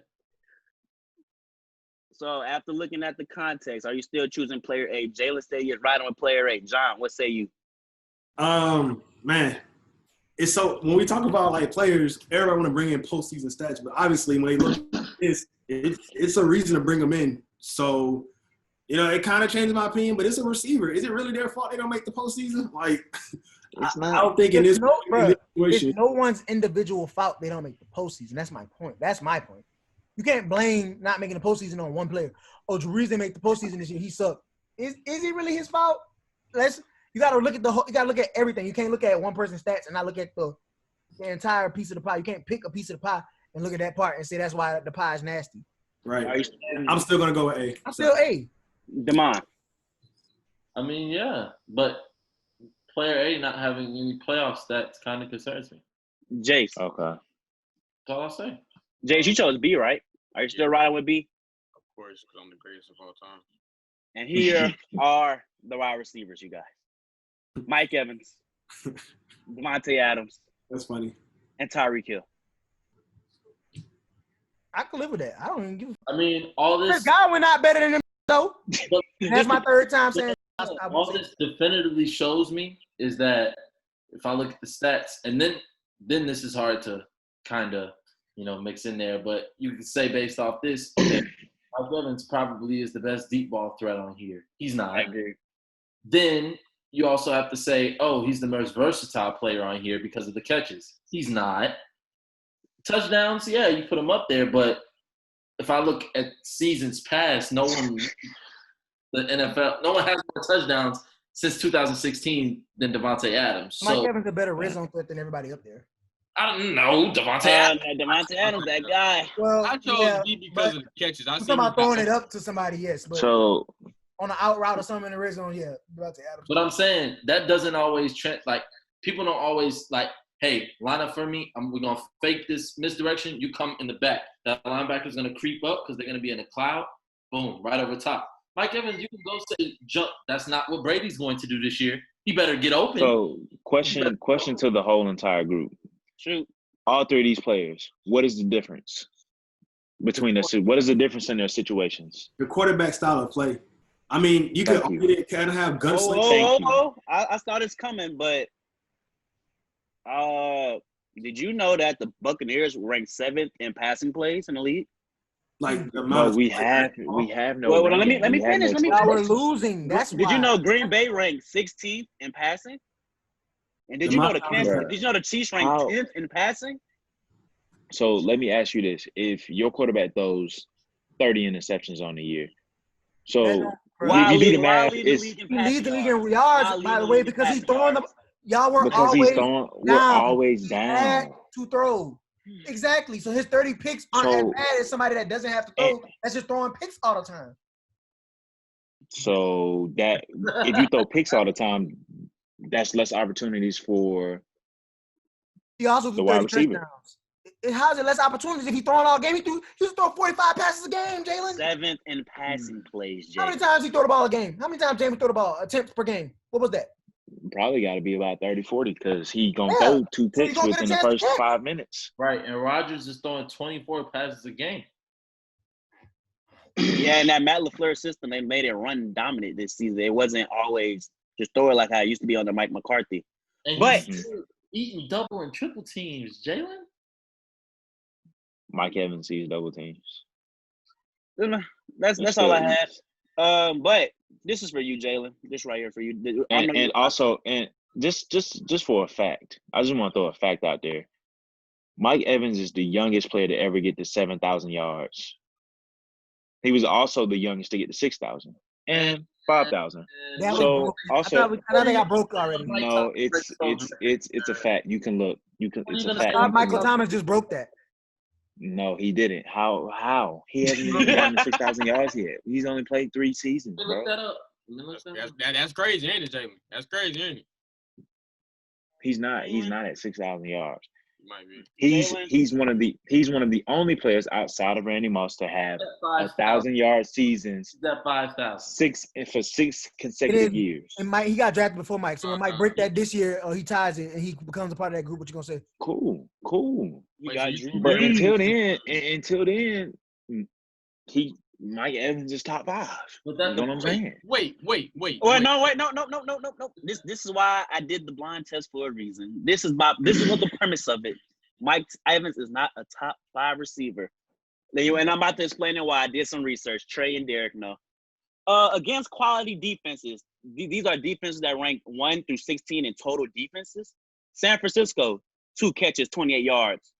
Carolina, they was 13. 4 catches, 61 yards. Played them twice, 9 catches, 96 yards. That was a good game, but Carolina wasn't a playoff team. Played the Rams, 4 catches, 89 yards, a touchdown. That's nice. And Can I ask you? So can I finish? Let him San finish. Francisco was Jaylen. Let him finish. against Jacksonville, they was number 16, 4 catches, 53 yards. So against 5 quality pass defenses, he has 23 catches, 327 yards, 1 touchdown. But against not quality pass defense, this includes the Giants 28, New Orleans twice 20, Tennessee 24, Seattle 27, Arizona 31, Atlanta 22, Indianapolis Colts 23. He has 44 catches, 830 yards, 7 touchdowns. The reason I should tell you those stats are he goes off against bad pass defenses, but against good defenses, what does he do? Tell me. Okay, so let's also think about the front 7, Bruiser. Let's think about that. How many of those teams had? Because San Francisco has a dominant front 7, That's one. right? Uh-huh. So who else did you name? You said Carolina. Carolina. I don't really know I don't know much about Carolina's They front front 7 7, so good I enough. give you that. They're good enough. The So Rams. that's what I'm saying. Okay, the Rams have Aaron Donald. Like they have Aaron Donald. But Jaylen, you were the same one that said that your offensive line was 7th. We were, but it's Aaron Donald, bro. It's Nick Bosa and whoever else is on that line. Like the whole entire, you got to look at the whole entire thing. Jaylen, can I ask a question? Then on top of that, that's solely dependent on the quarterback getting the ball to the receiver. Jaylen, can I ask a question? No, you may not. Shoot, Devon, shoot. You make it too easy. So you said the 49ers have an elite front 7, correct? You gonna finish talking, bro? Because I mean, He asked go the ahead. question. I'm asking a question. And so, You know that's what I said. So why do I have to answer? So what is Mike Evans supposed to do when the defense is that great? Okay. So these are my receivers that played the 49ers defense this year. Michael Thomas, he went off for 11 catches, $134, and a touchdown. Okay. Who's the quarterback? So it must have been Michael Thomas. Oh, Julio Jones. El Who's the Julio. quarterback? 13 catches, 134 yards, and 2 touchdowns. One, which is the game winner. These are the moments that set you apart from being, He said it's because they had better quarterbacks. They had better quarterbacks. Plus, on top of that, it's like nobody's arguing that he's better than Well, Julio then tell or me, Michael Thomas. I'm saying he's top 5. How's What's your Matt top Ryan? 5, bro? What's your top 5? My top 5 in receivers, me personally, looking at it in totality, it's Julio. I will go ahead and put Hop second, MT third, Evans fourth, and then fifth. I mean, I really it's up for Even though in grabs. 13 games that Mike Evans couldn't get over 100 yards per game, he averaged 89 yards per game. I mean, also splitting targets with Chris Godwin. So 121 I'm glad I got you on here.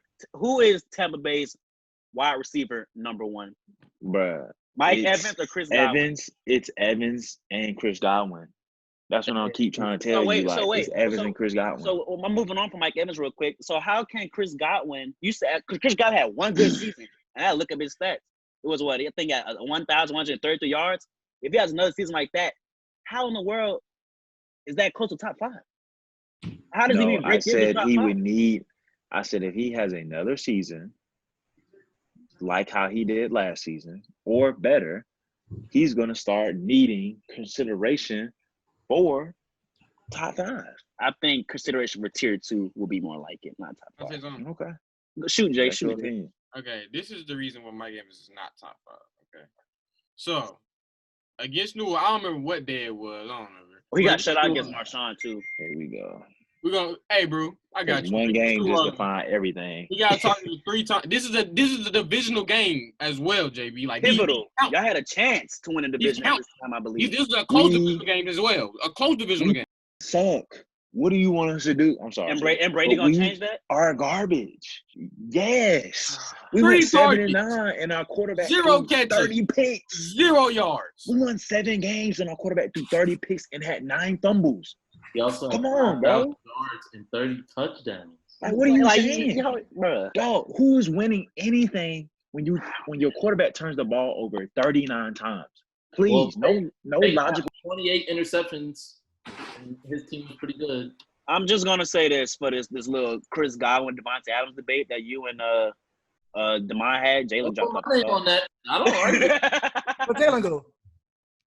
He just dropped out. Almost an invite. But I'm gonna say this. Because Chris Godwin only played 14 games, so I adjusted it like I did for the Davante Adams, Mike Evans, and Tyreek. If Godwin would have played in 16 games, he would have approximately had 1,523 yards, 10 touchdowns, and 98 catches. That's crazy. But Davante Adams is, if you include his postseason stats with his total games, will have 1,480 yards, 114 catches, 8 touchdowns. Godwin's stats are a little bit better, but not better for me to say Godwin's better than Adams. And I would like to note that Week 15 was his long game. He played without Michael Thomas. He went for 5 catches, 121 yards, and no touchdowns. Without Michael Thomas or Mike Evans. Mike Evans. But guess who they played and which rank their defense is? Pass defense is? The Detroit Lions. 32. Oh, you said Godwin? That was the Godwin only game without Mike Evans? Yes, against And what'd he the do? worst pass defense in the NFL. And what'd he do? 121 yards on 5 catches and no touchdowns.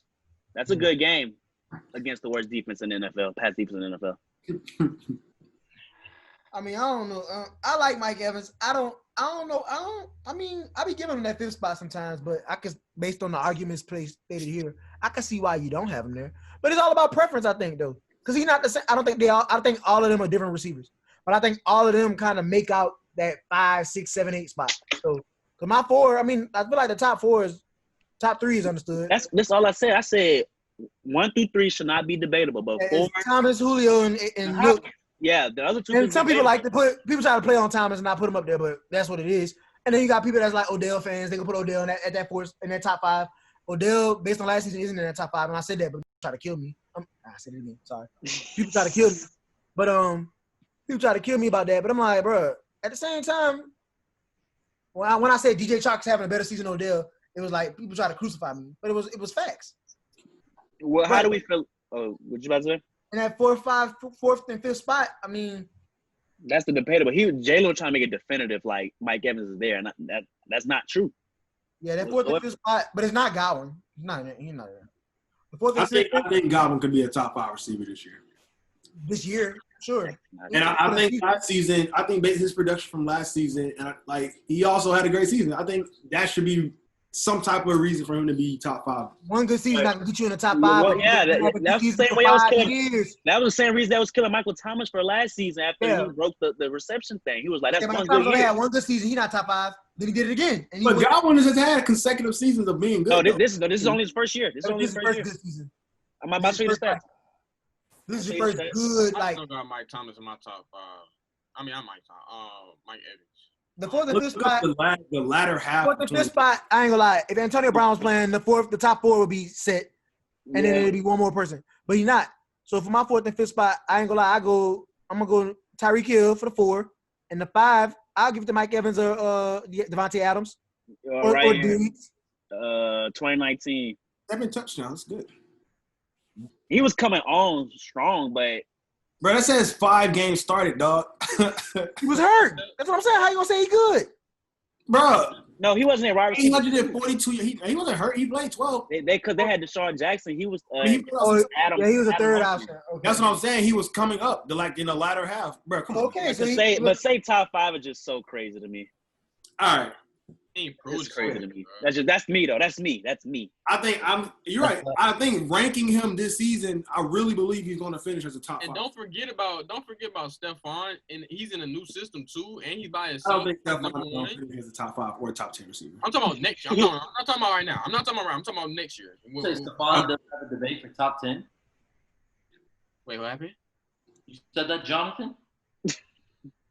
Look, y'all talk about talent, but I'm talking about look. When we talk about talent, who's the best receiver? Like we just had these people ranked. I had to pick receivers to draft, like top 10 in that order. Who we draft in that order? Yes, I would then say Hopkins. I would also say Diggs. I would put those players up there. But as far as like where they are right now and who I believe are going to produce and what their numbers are going to be, I really believe Godwin will be top 5. I don't think Stephon will. I think Hopkins won't be top 5 either.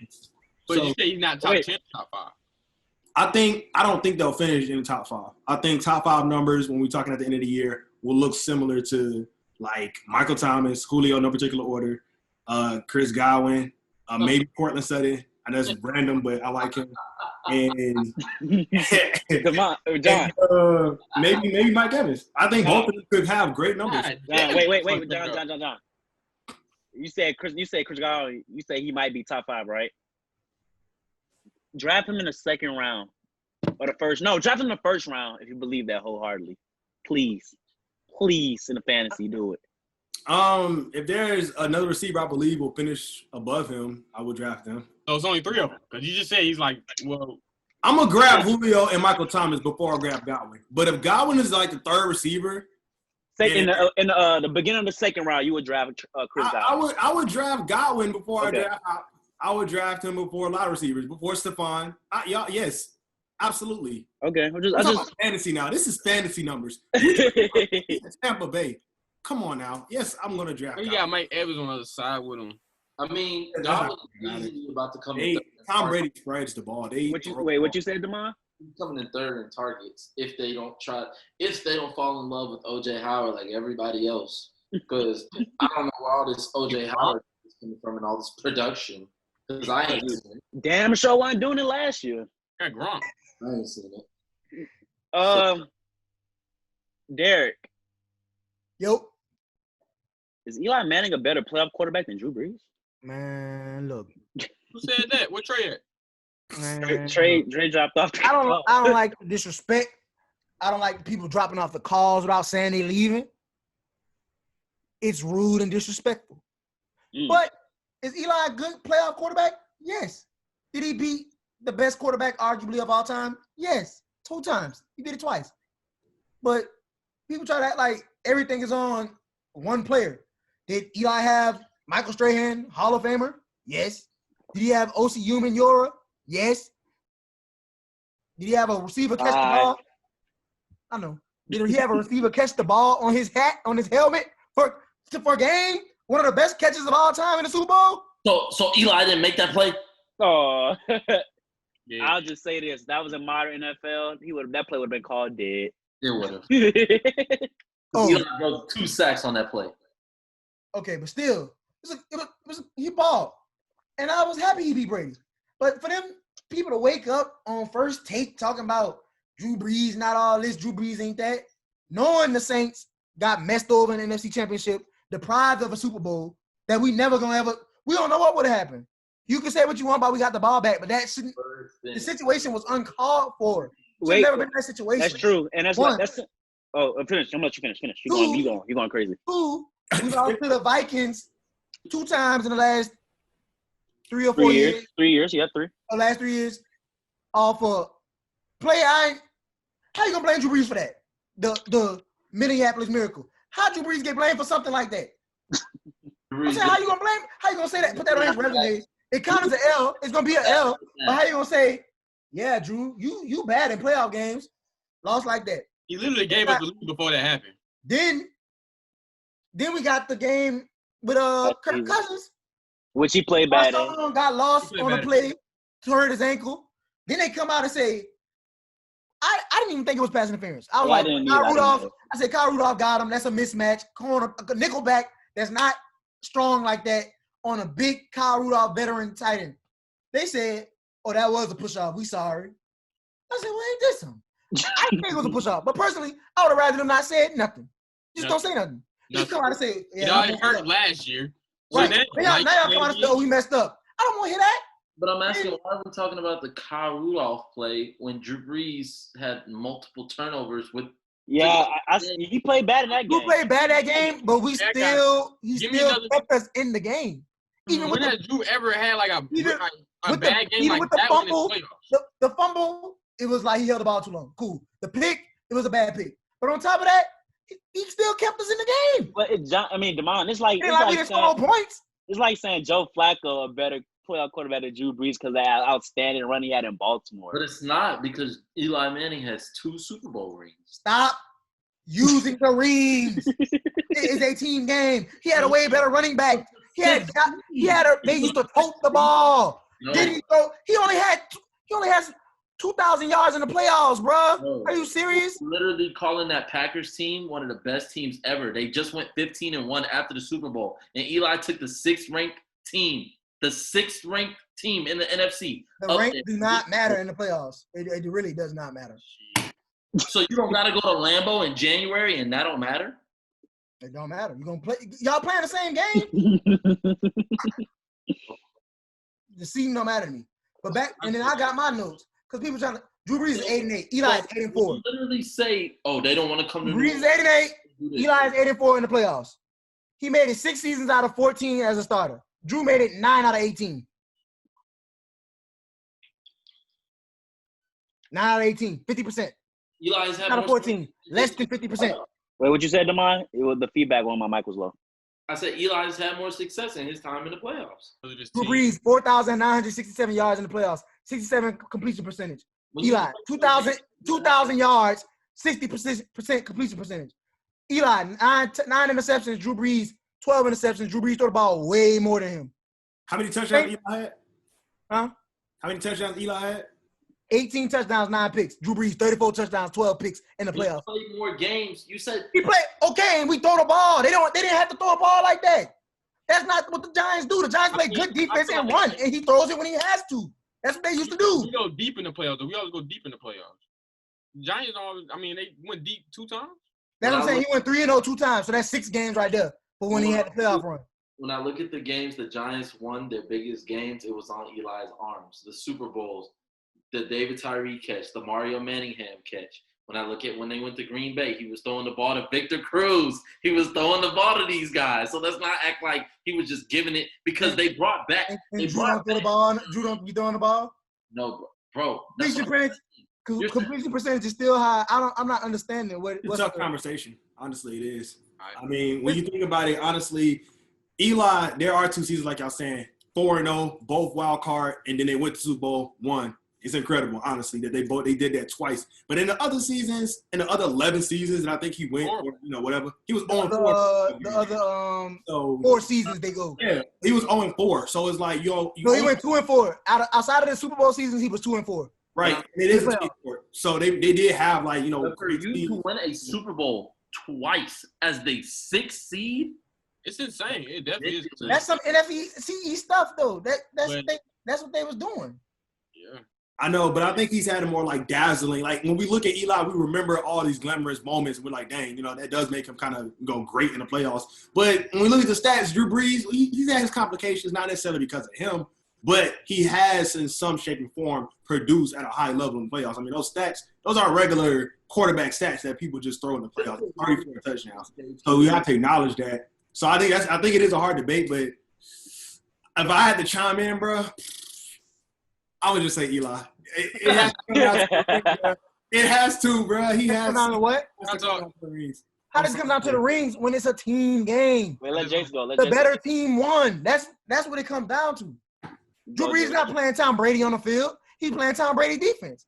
That's what I'm saying. It's a team game. Go, Jayson. They battling mentally. Quarterbacks do have to take into account what's happening. We always do that, though. You say at the end you can't do that, though, because quarterback played the first thing to do is run to rings.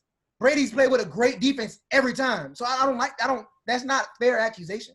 Go, Jace. Okay, so I feel like there hasn't been one game. No, there has been one game. There's only been one game that I can blame Drew on us losing in the playoffs, and that was just past year. You can't give me another game. The reason why Drew Brees is the reason why we lost. I mean, he threw this interception at overtime, bro. I feel like Shouldn't have. Come on. If Russell Wilson would have threw that interception, you'd be the same way. he threw the It interception. happened before. We shouldn't have been in overtime. That's Bruh. the point. What we've been Bro, saying. it don't matter, bro. The most blatant no call of all time, bro. It does All not time. matter. If it would have happened to you, Damon, you'd be the same way how we do. Where did mine go? I didn't hear you. We couldn't go score. Huh? That's what I'm saying. We got the ball first. We could go score. Like Should have had to. at that point, bro. Damon, if they would have called the PI, we would have won the game. I don't know, man. Y'all Oh still my got to win. God. But if you don't run the ball on first down right there, you don't even have to put it in the referee's It hand. don't, bro. It don't matter. Come on. If that's Are the you argument serious, to bro? go with, you got it. I don't even want to talk about it no more. Anytime It was the most blatant no call of all time. We Was, talk about bro. this no call like once every month. I'm saying because people still try to act like it's an excuse for that. It's no excuse. And then somebody said if they would have called the no call, how do you know y'all would have scored? What? It was over. Like We didn't have to this? score. We didn't have to score. It was up. Didn't we? Yes. So No, we wasn't up. Yes. We need a field goal. yeah, you kick the field goal, then the Rams went to go kick a field goal. Yeah. Wait, what? Yeah, but we was gonna run out the time if we would have got the first. Because Oh, Ted yeah. made that crazy catch. But you would have run out the time if you ran the ball on first down. But the play, Demon's such an asshole because he know the play we ran was gonna work. Put a shirt on, But Trey. good play. The play was gonna work, and he literally hit us instead of doing like The he play they got- ran was a little quick slant to Michael Thomas. Yeah. Drew just threw it low. But I'm saying, I don't even know how you do that. Michael Thomas on the day has 4 catches for 36 yards. Put the ball in Ingram or Kamara's hands. The Rams got to use their timeouts. But the play. It was to time, and it was open. He was open. The dude wasn't even in position to make a play. That's the reason why he He hit him. dived at him head first. Head first. And the fact that he did like this or like he did, he taunted or something. Oh, like that. wait. so let me ask y'all. The fact that Drew Brees throws the interception at overtime. Oh, are we talking about my? Oh, let's talk about it. The fact that Drew Brees throws the interception at overtime has no bearing. That's not his fault. It shouldn't have been in the overtime. Period. But he's It wasn't an his athlete. fault. Honestly, it wasn't. I mean, in my opinion, it was roughing the passer as well. But I'm not gonna speak on that. I'm not gonna speak on that. I'm not. It was his fault for throwing it. He just threw it, which was stupid. But it was a roughing the passer. They hit him in the face. They didn't call that though. They ain't call that. It wasn't calling nothing, but it's cool. Nothing at all. If you wanna go look at it again, Damon, you can. But He John- threw it. He hit him in the face. That's Trey. Like, if that would happen to Tom Brady, oh, Trey, Yes. who is a better playoff quarterback, What? Eli Manning or Drew Brees? Well, based off the stats that a Saints fan provided, even with those stats, if you add that with the end result, which is a Super Bowl MVP and 2 Super Bowl rings, 2-4 outside of those seasons. like I said, everything. 2-4 outside of those seasons, meaning when he didn't have Like I said, Graham or so whoever. so he said 2-4 outside of that season is okay. Still, currently July 23rd, 2020, Eli Manning has 2 Super Bowl wins As a and team, a Super Bowl MVP. Like, I'll continue, but 2 Super Bowl rings and a Super Bowl MVP. And Drew Brees has 1 Super Bowl ring as a team. You wasn't going to say that yeah, time? I mean, I don't care. It's a team sport. It's a team, and he has the MVP as well. No, I didn't say as a team. You did. So what you said Oh is yeah, 1 Super Bowl as a team and 1 MVP as well. okay. So does Drew Brees have a Super Bowl MVP? Yes. yes. As a team, right? I'm saying keep the same energy with Eli. I said 2 Super Bowl rings as a team, and then you said in an MVP. Then you said Drew Brees has 1, right? Yes, a Super Bowl as a team. I'm saying and there's 1 Drew Brees' Super Bowl and Super Bowl MVP he had with his New Orleans Saints team, correct? MVP is a personal award. A ring is a ring. Everybody gets one. Everybody. Okay, so Eli's MVP wasn't personal in his Super Bowl I appearance? said, are you listening? You're not. No, are you listening? You're I trying said to demean Super Bowl Eli's as a Super team. Bowl. Ring. So you said Super Bowl MVP. I said, okay. Then you Bruh. started over and said, Bruiser, two let me know Super I Bowl can rings. finish my turn. I mean, I'm trying You to- asked the question. I'm answering you. like I said, when I can finish my turn, let me know. Bro, Yo. go Trey. Go Trey. Go. So, with everything that Derek is saying, I hear everything he's saying. Everything he's saying is his opinion. Everything he was saying statistically, factually, is a fact. And what's in that fact is Eli has 2 Super Bowls, a Super Bowl MVP, compared to Drew Brees' 1 Super Bowl and 1 Super Bowl MVP. So what I'm not saying that Eli's a better overall quarterback. I'm not saying he's had a better career. But when it solely comes down to playoffs, has he been more effective for his team to reach the ultimate goal? I mean, like the fact it's in the pudding. Like he has 2 Super Bowls. More effective? So let me finish. But I'm gonna ask you a question. You said more effective. But I'm saying so I don't lose my train of thought. Let me Go finish. ahead. But So at the end of the day, in order to win a football game, you have to score more points. So for you to score more points, you have to get put into a position to score. So even if that means the defense getting a stop at in your own red zone, you as the quarterback who's going to be the second person to touch the ball. Like first after the center, the quarterback is the second person to touch the ball. You have to make sure you don't turn the ball over and stay in field goal range or whatever, score a touchdown. So I'm saying all that to say. What the hell are you talking about? Y'all boys hell. Hey, let him finish, bro. He going somewhere. I get it, bro. Like I'm saying all of that to say because the main argument that Derek had with all of this was the New York Giants defense when they won those 2 Super Bowls. Eli didn't have to throw the ball as much. Yeah. Eli had to put his team in the position or maintain his team in the position to score more points than the Patriots. That's a fact. Like, so he contributed to the 2 rings. Like, he's deserving of those 2 rings. So he did more for his team in the playoffs to achieve their ultimate goal. I don't see how that's how's he doing more when he didn't throw more touchdowns? I don't see how he's doing more. He threw for almost half as many yards. What are you talking? He had, but half he as many won the touchdowns. game. I don't get how he's doing more. He has more He game-winning won drives. the game. He has more What else game-winning can drives you and more do? comebacks. But Drew Brees has we don't be down. with You don't have to no come back. 2 Super Bowls. Those You don't have stats to come don't matter. You don't have to come back. We be up. This is ridiculous. We don't have to come back. We're always up. Ridiculous. I don't understand. This is outlandish. I don't see. Eli has more game-winning drives and more fourth-quarter comebacks. I'm saying, but we don't have to come back. I never sat here and said Eli outperformed Drew Brees in the playoffs. I've been saying the same thing. He has been more effective in getting his team to completing their ultimate goal of winning the Super He's not Bowl. more effective when the numbers literally He show he's not won effective. the Super Bowl. It's simple. Come on. How is he has 2 Super Bowls with a team, with his team. Because he got That's what I'm saying. In order for his team to win the Super Bowl, they had to have more points.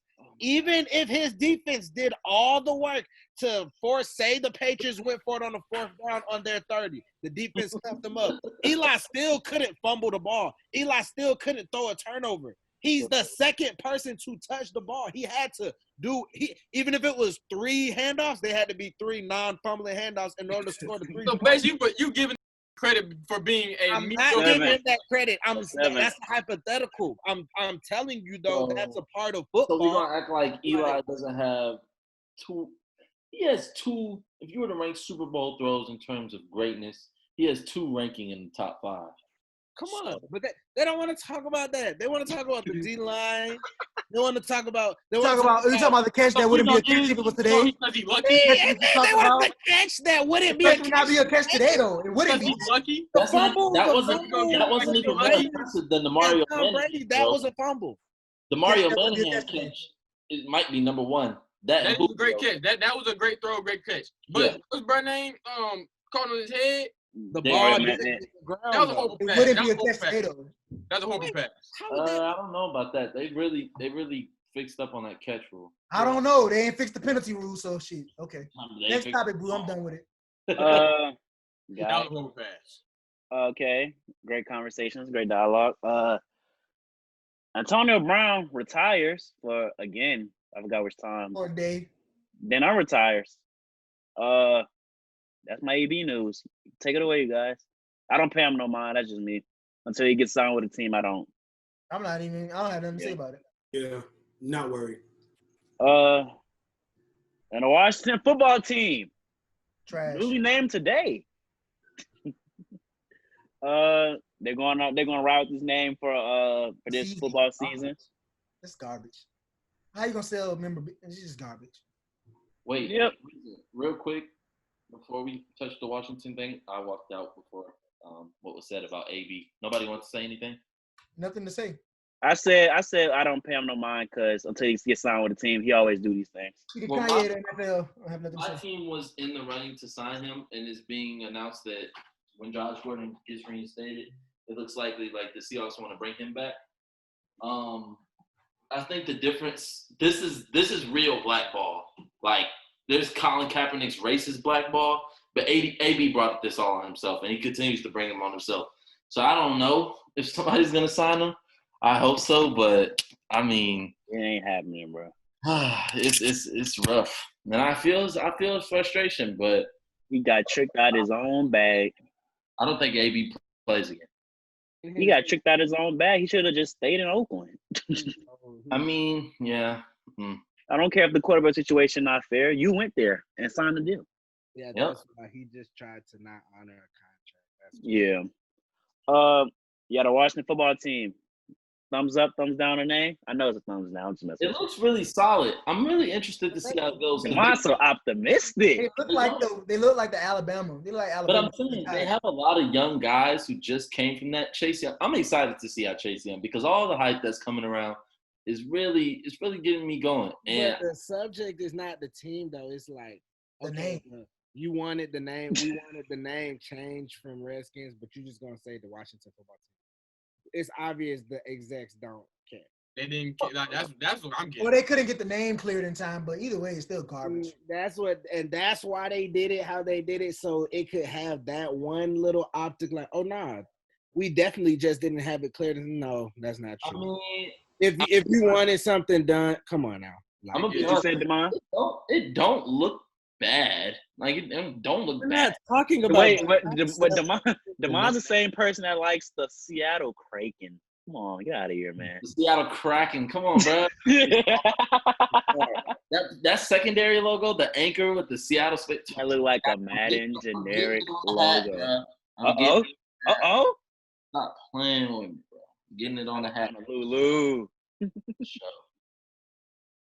I just know it's like a last minute project. It feels like they just threw it together. We need a name for a project. Washington football team. It's like they weren't even trying to think of a new name because they didn't think this was gonna happen. They weren't gonna change that name unless, like, especially if this stuff didn't like go on. Like they weren't finna change the name at all. Like it's No doubt they had no plans of changing it. no plans at all. Like it's horrible. Oh, John, you wasn't on here when we talked about this. I'm gonna ask you. We know how like the Washington they had to change their name. Do you see a potential name change coming to, let's say, the Atlanta Braves, Florida Seminoles, Cleveland Indians, Kansas City Chiefs, or do you think this is only just a Washington issue because how racist their name was? I think collegiately it'll be more difficult to try to change trademarks and come up with a whole different organization as far as the name. You know, there's like a lot intertwined with collegiate sports. I think professionally it's a little easier. Redskins is just really offensive. That's a really derogatory term. And others, I think there is a severe case of like like culture misappropriation, where you have white people dressed like Indians and Native Americans rather, and like they're doing these rituals that are not even probably original Native American rituals. And I think that's just embarrassing to yourself. I think that's demeaning, disrespectful, and like really ridiculous for you to be a white person and just knowing the history of white people and Native Americans. I think that's really ridiculous. So will that prompt them to change their name? No. I mean, you saw it took over 20 years for Dan Snyder and his Washington team to change. So I don't think that unless with a serious like push, that is going to happen. Did anybody else say yes? Because it's, I don't know. Gotcha. That's all football I have. Do you guys have any news before I run through these sports topics and give it the cut to music? Doesn't look like it. All right. Woj returns tomorrow, July 24th. He will enter the bubble after his 2-week suspension for telling the Missouri senator, F you. Woj is back. He's free. Love Woj on the PACT Life Pod, man. We love him. My guy. And Iron Mike is back. Mike Tyson, I think, he's doing a fight according to Yahoo Sports. He's going to do a fight with, I think, his brother last name Jacobs. Nah, Roy Jones Jr. I was about to say I know he's not fighting. Not fighting him. He's fighting Roy Jordan. Oh, good looks. Top 5. Iron Mike is back. Do you guys think this just do you think Mike Tyson's hurting for money, or he just want to do this out because he loves boxing? Oh no, I know it's because he loves boxing. I think he got bored with the retired life. I think. Okay. I hope he don't. I hope he don't got CTE or something. And he damaged himself more because. I asked because similar to the Floyd situation. When he fought McGregor, he didn't have to fight McGregor. I think he did that just for a money grab, in my opinion. But you guys say you do it for the love of boxing, so.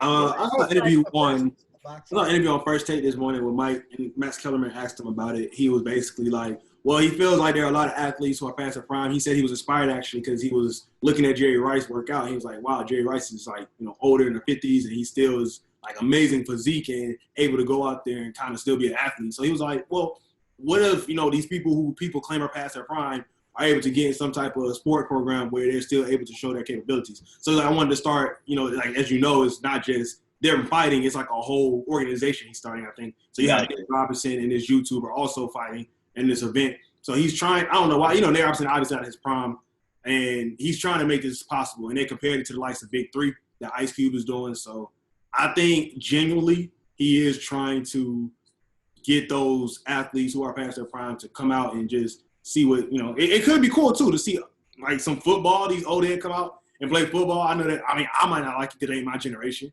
but I know like my dad might like some of these older gentlemen who might come out, and if they do some type of retirement football league or something, I think Mike Tyson doing this will be some type of trendsetter for what is to come, or old people playing sports again. Gotcha. Cut, you were saying something? All right. Oh. That's all I got. I got 2 music topics where we get the new music cut. We'll start with Snoop Dogg versus DMX. Cut. Won the versus battle. I know we didn't catch all of it, but They said DMX won, but I don't see how. Yeah. Explain. Snoop Dogg got more hits, and then they said Snoop Dogg didn't play all his stuff. So I know, like, if he would have played all his hits. And Snoop Dogg wrote for Dr. Dre. Yeah. It was like, Snoop Dogg started freestyling. DMX not like Snoop Dogg. You can see Snoop Dogg actively still can rap and still can make music, and still does. Whereas like DMX don't really, you won't hear him on anything. Probably make all his money off old streams off his old music and like samples. Like Drake sampled them on views. Janae Deluxe. What you got, Broom? That was fast. That was a bigger deep dive. And lastly, Snoop Dogg just got more stuff. And last thing I got is Kanye West is back in the news. No comment. Releasing he's supposed to release the album Donda tomorrow. Donda with children. Not listening first. Listen to Gunna Deluxe first. Then he had a recent tweets on Twitter, and people are basically saying he has a mental illness. Just want to get your thoughts on the Kanye West situation. Trey, you like you have something to say? You can go. Well, I mean, because at first I was definitely like, man, Kanye does have a pattern of doing this like right before he drops. But it's like, okay, yeah, he could have that pattern, but it's not. But he has a mental disability, like he's bipolar, and it's not like he's not a person. So it's like, okay, he's bipolar, and he's like, okay, his like one side of him, I guess, is saying, okay, before my album drop, I'm gonna say what's on my mind. Like I'm gonna say I'm about to go unfiltered because I know I'm gonna get trending. I'm like keeping it 100. I don't know if that's like what his one side of him is telling him, and then it's like he realizes, oh, okay, like I'm tripping. I just can't say what's on my mind. I'm Kanye West. So, but he is like truly diagnosed with that. So that's why it's like my views on the situation has drastically changed because it's like I understand, but that's not giving him a pass for like the stuff he's saying. Because it's like, damn, yeah, you really saying that about hate? Tell me. But like you gotta understand though. You still have to like just be understanding. Like that's my take. I mean, in my opinion, I don't give him no leeway. I'm tired of the dumbass stuff I see on Twitter and stuff. So I've kind of cut ties with Ye. I can't even listen to his music without thinking about some of that stuff. Like it bugs me. So like that's the thing. Like you already said, you cut ties with Ye because you're attaching Kanye West, like the artist, to what he's saying on Twitter, and that's what. No, I'm relating Kanye West to Kanye West. No, okay, well, yeah, not Kanye West, the artist, like musician, but Kanye West, the person, like he's an artist. Fashion designer, artist. So with him being Kanye, it's like what he's tweeting, technically isn't Kanye. Like he has a disability, bro, where he's not himself on a whim. Disability ain't a pass to do dumb stuff. Right. I mean, and it's like somebody made a good point. He was like, well, disability don't make you say like crazy stuff. No, it doesn't make you say crazy stuff, but you can't control what you say. That's the whole. Can't control it. Don't want to control it. You can't be an enabler for people that don't want to be right. Well, okay, well, I can't. I'ma just recant even what because I'm saying he don't want to take his medicine, so that's on him. And they saying she said, I can't make him do anything. He's a grown man, and I've dealt with people like this, and I get it. So well, you can't make them do anything. They gotta want help themselves. It's not. It's like okay, he don't want to take his medication. What? Like kids don't want to, as his whoever his support system is, and then with his wife is like you have to hit it where it hurts somewhere to. Just like with a kid, like, okay, if I'm a kid and I don't want to eat my lima beans, I want to eat my vegetables, my mama going to take away my game, take away whatever. After somebody make 18, you legally can't make You're not understand what I'm saying. I'm saying his support system should have some type of... You don't need him. He's rich. He don't need a support system. He obviously needs a support system with how he doesn't. I'm saying he has people around him. The people that are with him every day clearly can't control him, so they don't even bother. And then he's not even with his like wife. He's not at home with his wife, but she can't make him do anything. Even like, there's nothing they can take away from him. Like said, oh, you can't see your kids. He literally tweeted, "I'll see him when they're 18." He tweeted that. So at that point, he don't care. Exactly. And that's okay. You're attaching what he's tweeting to. You just at that point, he doesn't care. You can't say that because you don't know his state of mind when he tweeted that. I deal with people that bipolar. You can. You know right and wrong. Bipolar don't change your ability to be right and wrong, of knowing right and wrong. Jayson. All right, I feel like Ye is trying to help himself with him moving to Wyoming, because with the bipolar disorder, you always want like a stable mindset, like a stable mood around you. And like in Wyoming, there's nothing over there. Like it's just straight mountains and just land and stuff like that. So I feel like him moving to Wyoming will help him a little bit, but he does need to be on the meds though. Because the meds and then the Wyoming with everything around him being like just a stable like aura around him, I feel like it's not gonna cure it because there's no cure for bipolar disorder. But I feel like he is sick though. He is sick, but yeah, I feel like you can't judge him off of what he's tweeting because he is a person at the end of the day, and like he knows right from wrong. But like Trey is saying, that bipolar disorder, like as soon as you don't take your meds, you back on. Like your bipolar is just back there, is back.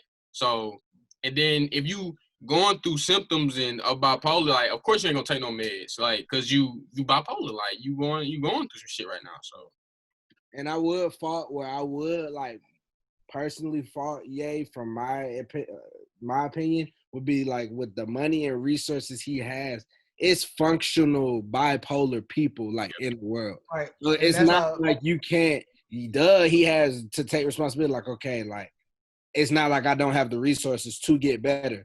So that's why I keep talking about like the people around him and his support system. Right. I don't even know how it even got to this point where it's like he's not on his meds or he's not doing. Cause it's like, bro, what? Why not? It seems like this always happens. I want to say this real quick before I forget, but I seen a good post about it and about somebody that works in the medical field. Being bipolar doesn't make you misogynistic, and being bipolar does not make you anti-black. So there's no excuse for the stuff he's saying. That's what my point is. It seems like he's still saying what he wants. Like that's him. He thinks like that. Being bipolar don't make you be like, oh, I'm against black people all of a sudden. Or, oh, women are.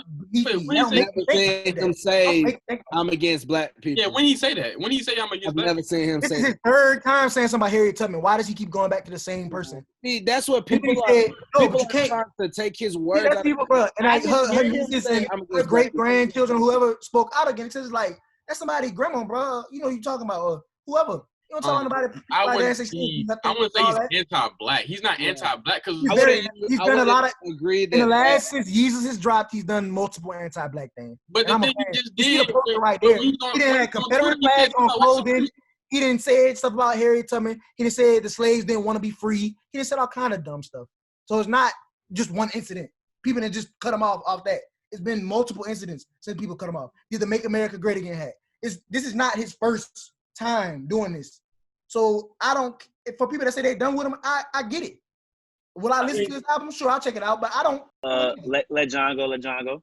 Nah, real quick, the thing with Kanye, when he has to go to like different briefs and stuff like that, a lot of times he's not writing what he's saying down. Like when he goes there, he's just speaking off the dome. And I think he doesn't mean for it to come off harmful, but it does. And his contention be good around it. Like when he said a thing the other day about Harriet Tubman, she said she didn't free the slaves, she just got them to work for other white people. That kind of didn't have no basis to it, but I don't think he was trying to like be anti-black. But the music tonight, I mean, we got to listen to it because I'm curious personally to see what's going to sound like, from gospel to R&B to 808s and to everything that he doesn't use. Hopefully rap. If it's I gospel, just want to know what it's going to sound like. If it's gospel, I'm 100% done with him. Please be rap.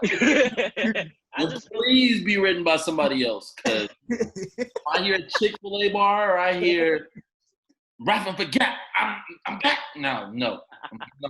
I just feel like he always does this when he's about to drop new music. Exactly, and that's why it's like I used to think it was attention grab, but then people making statements and stuff. But then I was like, I can't really take what his wife and them say for granted, but nothing but a grain of salt too, because they attention grabbers too. So it's like I don't know. I never know. So I don't care. I'm gonna listen though. Yeah, I don't pay his tweets anymore. I didn't pay the rallies no mind. The show over here. What he said in Jesus' name, no cap or whatever. In Jesus' name, no more cap. That's hard. That's fine. You even dismiss that. He deleted every other tweet but that one. Yeah, that one was funny. But the only one, I ain't gonna lie, I really was through with it when I saw my daughter will never be raped, something Playboy, something exploit. It was a typo. They said he meant to do right. Never something post. It was something he wrote and it was like rape. And I was like, nah, bro. Your daughter, your wife, and rape in the same sentence. Can't rock with it. That's not even accurate. That's very sketchy. But no, basically what he was saying was... We tweeted it. It was like, my daughter will never be raped. Or like something. Put in that position like you were. Like, he basically saying, he's talking about Kim Mama or something. Because he kept saying, my wife would never exploit my kids and pose for Playboy or whatever. But he wrote something so fast and he didn't delete it. It was up for a minute. It was like, my daughter, I would never let my daughter get raped. I would never let Kim let my daughter get raped. Something like that. And it was like, what? I see that. Now the way he was tweeting that particular evening was ridiculous. That was the first time. That wasn't yesterday or 2 days ago. It was the first time. Oh, the first night. I'm gonna just leave it at this. For me, he's a sick man and he's still a black man in my eyes. He's still a black man, so I'm gonna always pray for him. I'm gonna support, like, I'm a He supporter. said, I put my life on the line for my children. That North's mother would never sell her sex rape. That But he boy, meant sex tape. finish what you were saying, Trey. Wait, what? See, so I think he meant rape. Maybe I think he was trying to say. R is He next meant to the tape. T, I but think he meant tape, but that tweet was different. I know, but I think he was trying to say Ray J like raped her or forced her into that. I don't think that's what it is. No, I don't- sir. I know. Pharisees. I know. What you The were saying? R, the R is right by the T on the keyboard. That's what it was. I said that. But yeah, I'm with Jace. Like I'm not gonna say that I support Kanye's even like the things he say when he's off his meds. I just support Kanye getting better. I want him to get better. That's it. Like, That's fair. so if me listening to his music is still helping him getting better, getting money in his pockets to continue to to try and get better or whatever. Like, I mean, I'm still a Kanye fan. I like You don't gotta associate the music with him as a person. I don't. Oh well, I'm saying I'ma still listen to his music. That's how I feel. If the song hard, it's not hard. Somebody bro. does something don't mean you don't. But the cancel culture make you think you gotta cut somebody out because they agree. You don't gotta cancel nobody. Man, folks told me to cancel Wayne so many times. I ain't canceling. Crazy hell. That's what Hernandez taught me. She taught us that in 12th grade. You can separate the detach art from the the person. form. And Yeah. Right. And some people could do it, but some people can't. That's Some okay. people can't, But for me, I can do it. I could do it, but it's only if I want to do it. This is not one of those cases I want to do it. It's only. I will say I me, kind of did it with 6ix9ine. I don't listen to in 6ix9ine. certain cases because it's like if it's like a rapper is like like perfect example is like R. Kelly. I'm not gonna sit here and That's say way different. I don't listen to R. Kelly no more. no, but it's he do not that. way different. I'm saying that's the thing. Like he is a pedophile. Some people consider a rapist, but we know he's a pedophile. So it's like okay, but you'll be lying if you said "Step in the Name of Love" doesn't slap. Like you'll just be lying. Oh, no, That's what women love. It's slap, but I can't listen to it. Yeah, and that's the key. It's like, okay, you can separate the artist from the music, but that doesn't because if you still support the art, you can still separate the artist from the music in private. Some stuff you just can't be like on Instagram Right. posting R. Kelly Right. music. Yeah, you can't do that. I ain't No, gonna, even yeah. in private, you're still supporting the artist. Oh, I mean, So but it's just it's just I get what you're saying about them making money. It's like because it's like Like I'm I not don't care. R. Kelly got one song. I ain't heard it in a while, but I wish I'm that's saying. like my favorite song. Like, I like that. Jesus.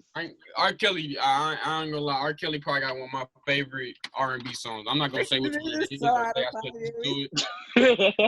Yeah, when I hear that, I wish, but I ain't gonna cap. I know that song word for word. But like for us, we like for our generation, we don't like play it. But like people in my mama generation, but they don't care about that as long as the music good. Some older people won't cut him off. Yeah, they don't. Yeah, that's true. My mama ain't cut him off. It's like you grew up the person. What you said, John? Ain't nobody trying to go on versus with R. Kelly.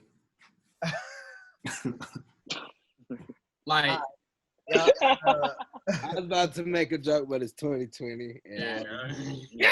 Glad you caught yourself. Hey, all right. New music. J. Cole dropped Lewis Street EP.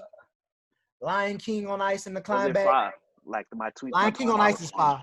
The Climb Back is okay. It's just bars. If you like bars, just listen to like good bars. You can listen to it. It's better than KOD. It is better than KOD. Lion King on Ice is like it's up there. It's better than some of the songs on KOD. But KOD had a couple good songs. I just didn't like the album. Lion King on Ice might be the better than any song on KOD. I'm sorry. Yeah, thank you. See, okay, so it's not just me. Then we got the Woo, Shoot for the Stars, Aim for the Moon Deluxe dropped on his birthday. He added 1, 2, 3, 4, 5, 6, 7. It had like 3 remixes.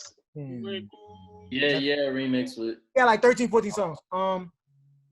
I like my favorite off the new stuff is Backseat with P&B Rock, and I like Hello with A Boogie, and I like Imperfections. He had a good bag of like sampling old R&B songs and like saying that interlude go crazy.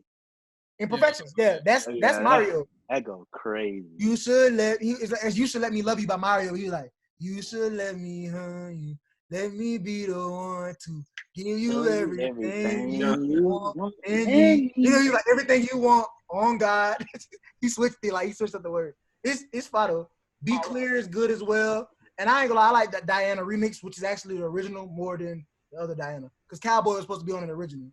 And I like Cowboy music. Straight no chaser.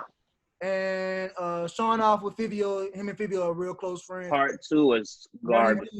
So the second half of part 2 is good.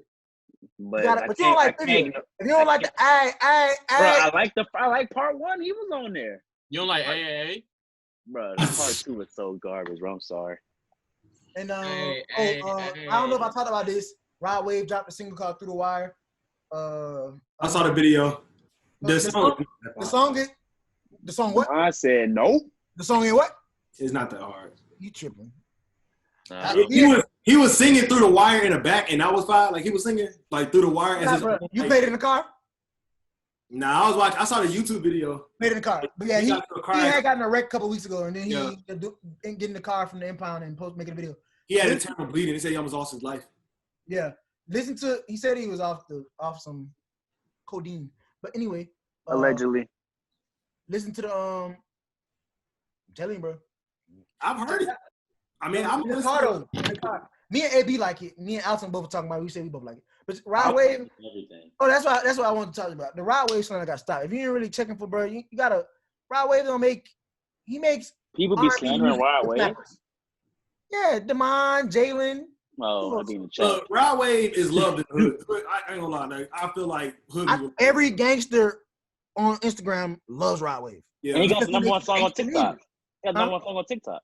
He makes good, man. He don't make bad music. It's just you got to be into that though. Yeah. He talk about the struggle and how he went to high school and he ended up trapping and life got hectic. Got kicked out this place, kicked out that place. Die in these Cuban links. I'ma die in these Cuban.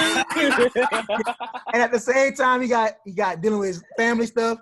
He dealing with not having love and then finding love and all that. And it's real. He's a very sympathetic rapper. And it's real. It's simple, but it's realistic. Like Trouble being his comments, Boosie, everybody like, yeah, bro, that you the hardest, bro. It's hard, gangster. Like if you can relate. So for me, it remind me of like a Jaheim or a Life Jennings, an old singer that was kind of more. Yeah, like was singing and rapping too, like that too, with that street stuff. And he sing and rap.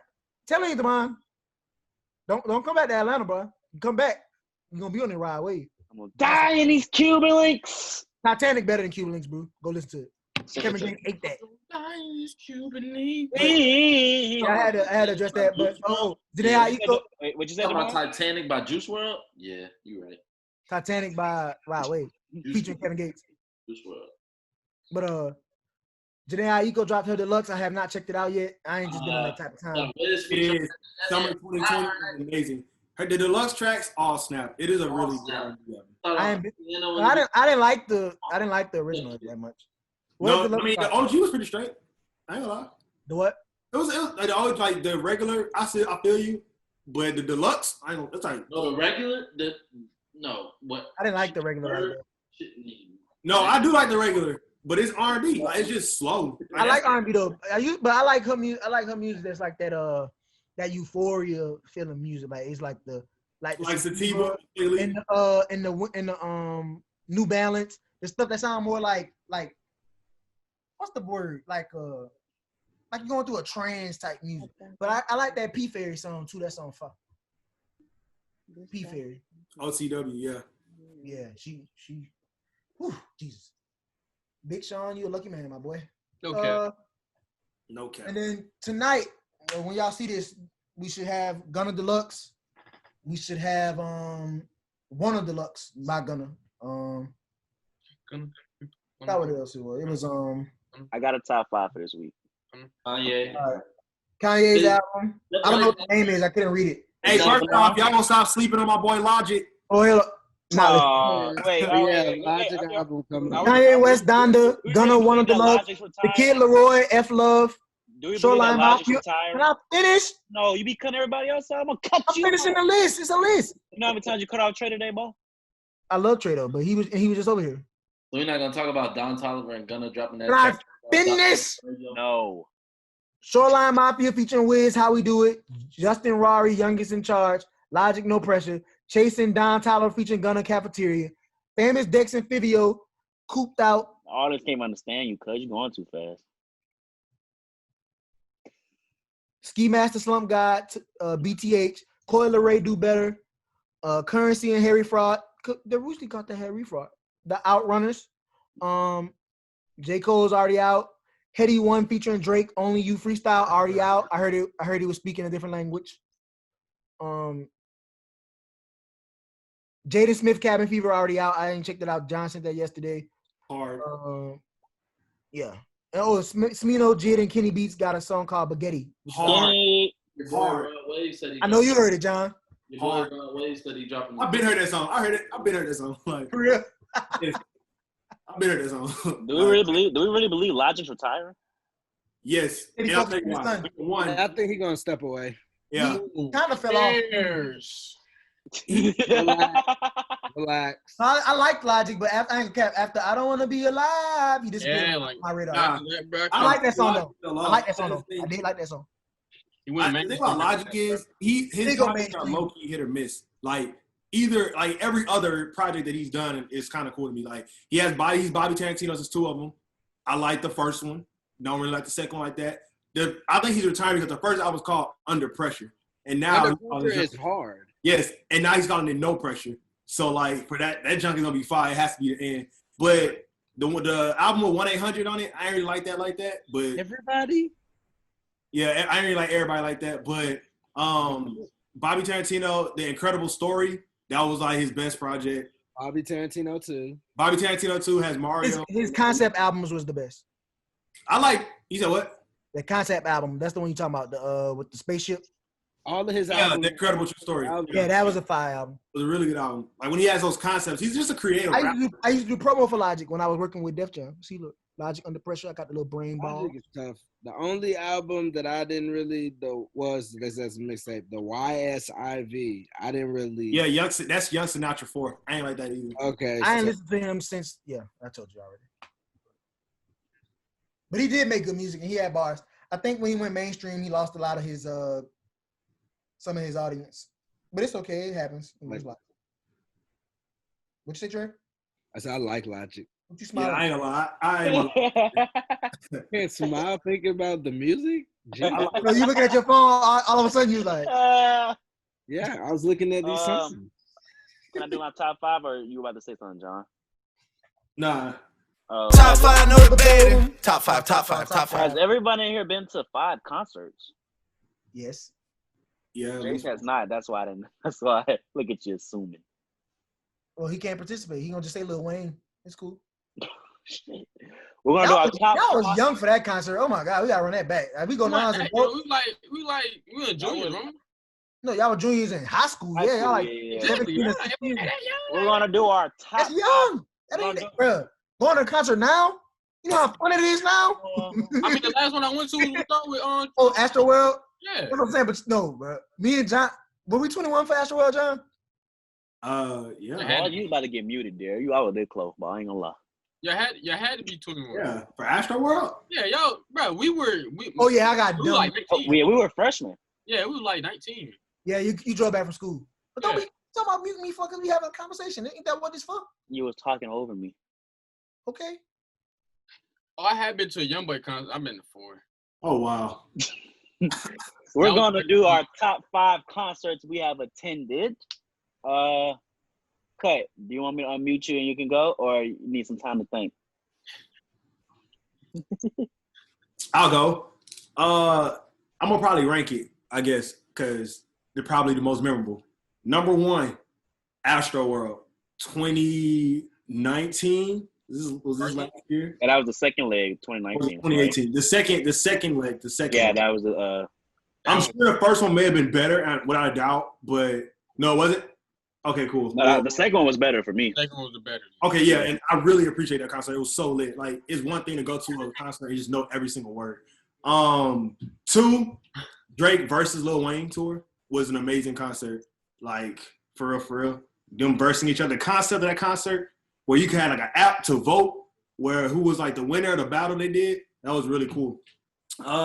J. Cole, I think it was The House. Club 2014. Paradise. Oh no, you talking about a different one. I just like the concept. 2014 was pretty straight. I think that was at Fox. No, it was at 2014 was at Lakewood. Lakewood. Yeah, that was a really nice concert. Let's see, number 4, probably my first ever concert ever. I gotta rank it up there. It was Drake, called Light Dreams and Nightmares. Thank Me Later. Drake, it was like 2011. It was for like Drake was just like bottom, trying to get his way to the top. He had the dream there. A lot of Atlanta rappers came out. And that time, Atlanta was like really hot. So that was a tough concert. And then number 5, I'll probably have to go. I think, what was that? J. Cole, Big Sean? Was that the same concert? I'm not trying to sure. But number 5, I'll probably go Wale. I went to a Wale concert, and he came out to the crowd, and he put his arm around me, and we started, like, turning up. I didn't know the words of the song he was singing. Him to come out to the crowd. So that's probably my top 5 concert experiences. And I wish I could have gone to a Young Boy. That'd be my honorary mention. Greatest time of my life. Straight guy. Damon, you ready? Yeah. Top 5 for me. Number 5. This is a little chippy. Essence 2016. Saw P. Diddy, Kendrick Lamar, and then for me, Kehlani. Jesus, Yeah. Number 4. I was living in Tampa at the time. That was my first Wiz concert, the Black Hollywood tour. He had Spitta Currency with him, and he had Party Next Door. That was pretty dope. Number 3, Left Right tour. This is before Uzi and Cardi blow up right down in Atlanta at Center Stage. Went with my sister, got the tickets for like $15. Uzi brought out Rich the Kid, Lil Yachty, Cardi had his parents on the stage. It was lit. 2, Astroworld, that was pretty hard. Travis brought out Don Toliver. Gunna brought out Lil Baby before. This was before the Lil Baby hype blew up. We missed Sheck West because we was getting our merch. But, yeah, that's how good. And then number 1 for me is the Decent Exposure Tour. I went to this by myself. I asked at least 30 people if they wanted to go with me. I wore some retro 3s out there. Got them messed up. But I got some really good seats. I got in the mosh pit with Cardi, with Wiz. It was pretty lit. So that's my top 5. Hey, real quick, I want to change the Drake concert that I said, the first one, to actually Nothing Was the Same, with this circle where he was walking around. And that was really fun. Like, I appreciate that concert. He clapped like a whole 10 minutes when he walked off the stage and went back. It was lit. I was a junior in high school, so I was like really coming out. You know what I'm saying? Pause. Trey? We have to do the in order or no? I know how to be in order. So, yeah, no particular order. I went to Music Midtown by myself in 2015. They had by yourself, Drake. They had like Drake, Sam Smith. They had Run the Jewels. And they had like old like Panic at the Disco. Like it was just the lineup for me. And it was like right when I got in college, I was like, oh yeah. So that was memorable. And then the Nothing Was the Same Drake tour, the Drake versus Lil Wayne. The Drake versus Lil Wayne tour is probably, I thought it was like arguably one of the best tours I've ever been to, but I never caught any Astroworld. I never caught one. I never made it to Astroworld, but I went to right when Travis blew up, when he was opening for Rihanna, he had a pop-up at not Club Opera, at some little venue in Atlanta that I went to, and it was still a concert, so I think is that 5? You saw Travis at Morehouse, and that's 4. You said 3 Drake concerts and 1 Travis. Okay, and and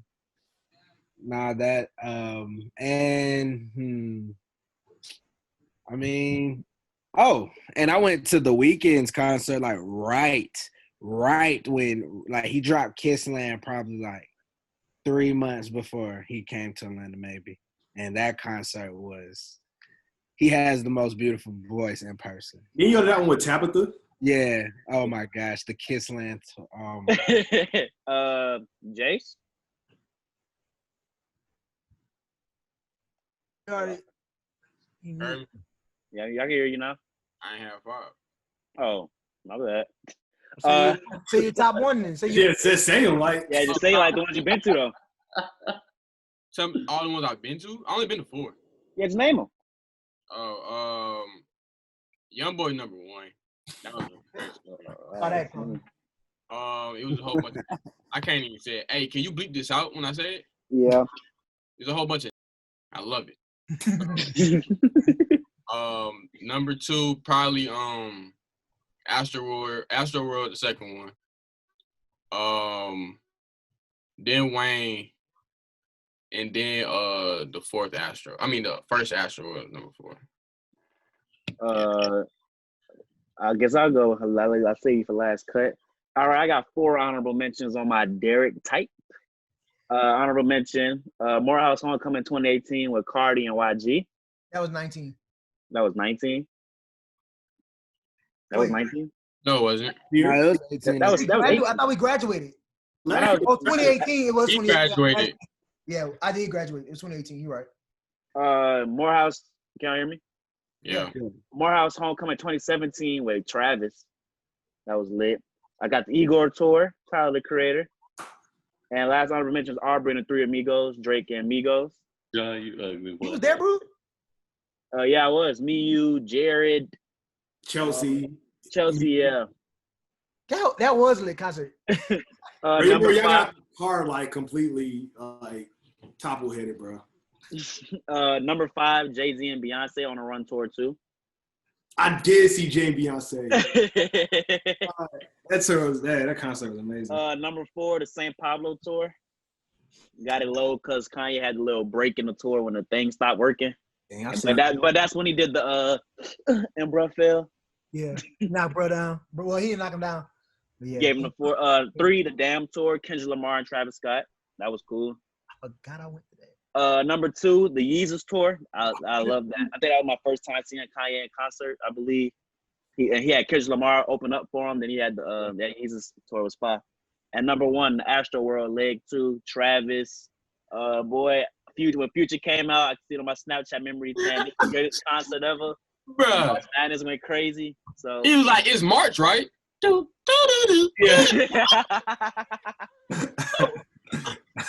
So yeah, Astroworld leg 2, my my number 1. Cut. Hey, hold on. First off, it's not fair. I got honorable mentions, bro. Like, come on. You're a new frequent guest. You ain't know we do that. I do that all the time. There be having 10 honorable mentions. I got some honorable mentions right now. Anti-tour Rihanna. So. Oh yeah, I forgot about that. Oh, with Travis Scott. All the Drake concerts I've been to that I'm not gonna have on my top 5 or up there. They were amazing. 2014 Forest Hills Drive tour was lit. I forgot who opened for Cole on that one.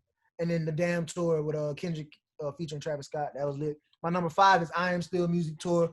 That was Lil Wayne, Nicki, and a couple of other people. That was a lit concert. I went with my dad. I got the picture still sitting up in my room. That was crazy. And it was with my dad. And I was like, dang, I wish I came with some homies or the girls. It was lit. It was lit. My dad was turned up, and it was like, dang, like this could have been crazy. 4th, I got 2018 Morehouse Homecoming with Cardi. I was in the mosh pit for the first time. Boy, that's so. Wow. And YG, it was YG too. I was in the mosh pit for both of them. The mosh, bro. You got to be ready for like that. That's a fun experience, bro. Well, my knees I jerk can't do it now, but that was jumping up and down, bro. And I was like, all the girls down there. The girls like, oh my God! I said, get out the way. Bro, I didn't even listen to Cardi before that, but after that, I became a Cardi. Music got messed up. We was like, oh my God, what's this song? This is hard. Number 3, I got Drake versus Lil Wayne. That was the first week of freshman year of college. You said you had none of your Drake concerts in the top 5. I said all of them. Except for the one. In my top 5. Yeah, not in the top 5. Drake versus Lil Wayne. Me, John, Trey, Diamond, and Yanni went to that one. That first week of college. Club Paradise Tour is my number 2. That was 11th grade, I think. It was me, Terrell, John. I think that was 10th grade, and I didn't go to Club Paradise with Cole. Cole was there too, but yeah. Club Paradise, I got my purple owl. You know, you can't get it nowhere. My purple owl. Yes, I was so salty, bro. I had to like tuck it the best. Derek just Trey didn't go to that. Trey went to that. Trey got one. Yeah, that concert was hard. Derek just did that. It was me, Trey, and Terrell. Huh? Derek just did the Drewski. Yeah, nobody else could go get it. Oh yeah, nobody else could get it. I should have got a different color than I should have got a different color too. I bought the purple. I should have got black or red. I wanted the red. I got black or red. I regret it to this day getting purple. But that's I was like, that's merch though. That merch. Yeah, no, they don't even make nothing like that no more. Yeah, now, they don't make them no more. And then number 1 is Astroworld, but which one? They don't, bro. Both of them. But It the second one was more don't lit because I think matter. it was the girls in front of us that nobody talked to. Oh yeah. It That's don't it. matter. Hey man. If I was who I am now, like quarantine made me appreciate this because when these concerts get back to going, I'm in there shooting. I'm Steph. Hawks game. I'm shooting at everything. I'm done endorsing, bro. Ammo, unlimited ammo. We That shoot. boy. Do not look. Separate the participant from the podcast. Thank you. Yep. Music can take it out. Oh, but trust. Derek, I'm ashamed you missed somebody from the new music dropping tonight, bro. The Kid Leroy. Come I on, said man. that. Oh, for real? I said Killer Roy F Love. Oh, Oh, okay, bet. Yeah, I'm ready for that. Hey, he was probably saying it we too didn't talk fast. about That's why you something, missed it. For What you real, said, Jay? We didn't talk about something though. Oh, what you didn't talk Tell about? me Cole? why. Tell me. About All right. Tory Lanez and Megan. He's 16. Oh. No comment. I don't have nothing to say about that. Y'all know what happened? mean, it hasn't I know been what happened. I know what happened. You don't Oh, know. wait. Jay said he Mace, wasn't it hasn't been confirmed. You called Tory and asked him? Yeah, it hasn't been confirmed. But I'm just saying, I heard speculation. It's probably true. I don't like doing the gossip girl stuff. I just wait till they say it. Because if he really did that, he cooked. Oh my God. Yeah, it's over. It's a wrap. He's I cooked. see I tweeted, but yeah, that shit crazy. Oh, Twitter man. been great. Twitter been wild in the last week. Twitter Praying for Meg. Hope she's okay. Because I wouldn't want nobody playing on my girl, talking about making jokes about her. So I'll go to a Megan Stallion concert. I go to a Rico Nasty concert. Oh my I go to God. Meg I mean, concert, look at the Ice. girls. Meg Yeah, concert. all the girls. now you wanted something, Derek. That's the smartest thing you just said. Yeah, that's what I was saying. I'll go there. what you said? What you said there? I said I go to Meg concert to look at all the girls. It's gonna be there. Exactly. Like that's the reason I John said you on to something. And she'll bring somebody out though, no cap. She'll bring somebody out. Who? Bro, imagine backstage at a Meg Thee Stallion concert. Baby, brother. Backstage at a who concert? I didn't hear what the mind said. Imagine backstage at a Meg concert. Oh, That's yeah, the boy. baby. Oh, the baby. Yeah, but Meg definitely making you drive the boat, probably. Okay. She made me look like a thought. Look like a thought for me. She gonna grab out your face. God. I'm like, ooh, ooh, my hat, look, ooh. Nah, Shorty can't grab me like that. Hey, now somebody was like, y'all boys really be driving the boat like girls? I'm like, man, look, Meg tell me drive the boat, and she Driving now. I don't care. yang. God. I have to. If there was one person I could go with, it'd be Ronald, boy. Oh God. Who? Ronald. Scrap. Oh, go with him to what? A concert? Backstage with Meg. That boy Ron's like. Y'all gotta go watch his close friends today. What he posted. Oh, I don't think I made the cut. I was about to say, I know I'm not on there. I should have screenshot. It was funny. They was texting an old number of like their uncle, but his uncle got a new No, number. we know who's the op for close friends. I mean, it's nothing like bad. It's funny. You are? Nah, I don't leak information unless it's something like funny. So it's like they texted their group message. Derek and informant. It's a group message. It's a family group message with his uncle, but his uncle got a new number. So the girl that got the new number texts back and was like, "I'm sorry, I don't think I'm supposed to be in this chat." And they was like, "Oh, then who is this?" And she said, "My name is whatever." So then they was like, "Send a picture," and she did it and sent the picture. And they was like, "You cute, you got a man, you married?" She was like, "I don't believe in marriage." And Ronald was like, "I like that." He was like, "I respect that. I feel that." So then my auntie Tookie was like, she was like, "Oh, well, you single?" She was like, "Yeah, why?" She was like, "Well, we got some handsome young men in here, especially my son Ronald." So then she sent the picture of Ronald. Ronald said, "I know my mom when they sent these 4 pictures of me. It was all 4 pictures of him, like in his military uniform, like the 4 worst pictures that she could possibly take." And she sent them. The girl that texts back, he said, "I'm done with you." Oh man. Oh God, that's crazy. Oh, But that just had me God. Oh my You gotta reopen trading for Bankhead. Here you go. God. Here you go. Where are my powers? Yo, when we hooping though, like I'm trying to hoop again. Bro, Jace. Jace. I drove to 3 parks today, bro. All of the rims were off of the goals, bro. Where? Yes, 3 parks. No. Taking them off. I told y'all that. No, Bruh, ain't no way. Ronald Bridges? No, don't do around other people. Ronald The Bridges? gym or outside. Like, Must arrest the murderers and the inside closed. Taylor and open trading in 2K. One of those don't hit the same, Trey. You know which one. Y'all can try Ronald Bridges. I haven't tried Ronald Bridges, but I was definitely in Gwinnett, and they was hooping. So Ronald Bridges got their You rims. hoop with people in Gwinnett? I think All the way to Gwinnett just to play basketball? God. No. I'm talking when I was out there. Like, I was at a park like 2 weeks ago, and the goals were not off of the Gwinnett rims. Ronald Bridges has goals, but it's a bolt lock. They have Oh, they locked the gate. Yeah. Ain't no way. Hey, 20 feet in there. It's like, You hop that, I'll be like, good luck coming down. Getting back here. Bro, you're going to be tired after the game trying to climb back over, bro. You got to be bent. Not going to do that. Somebody can come in there with the pliers to cut them. Yeah. You ain't still gonna take you to jail so fast. That's breaking it in, son. Huh? I'm like, that wasn't me. That hole was here when I got here. They got cameras out there, man.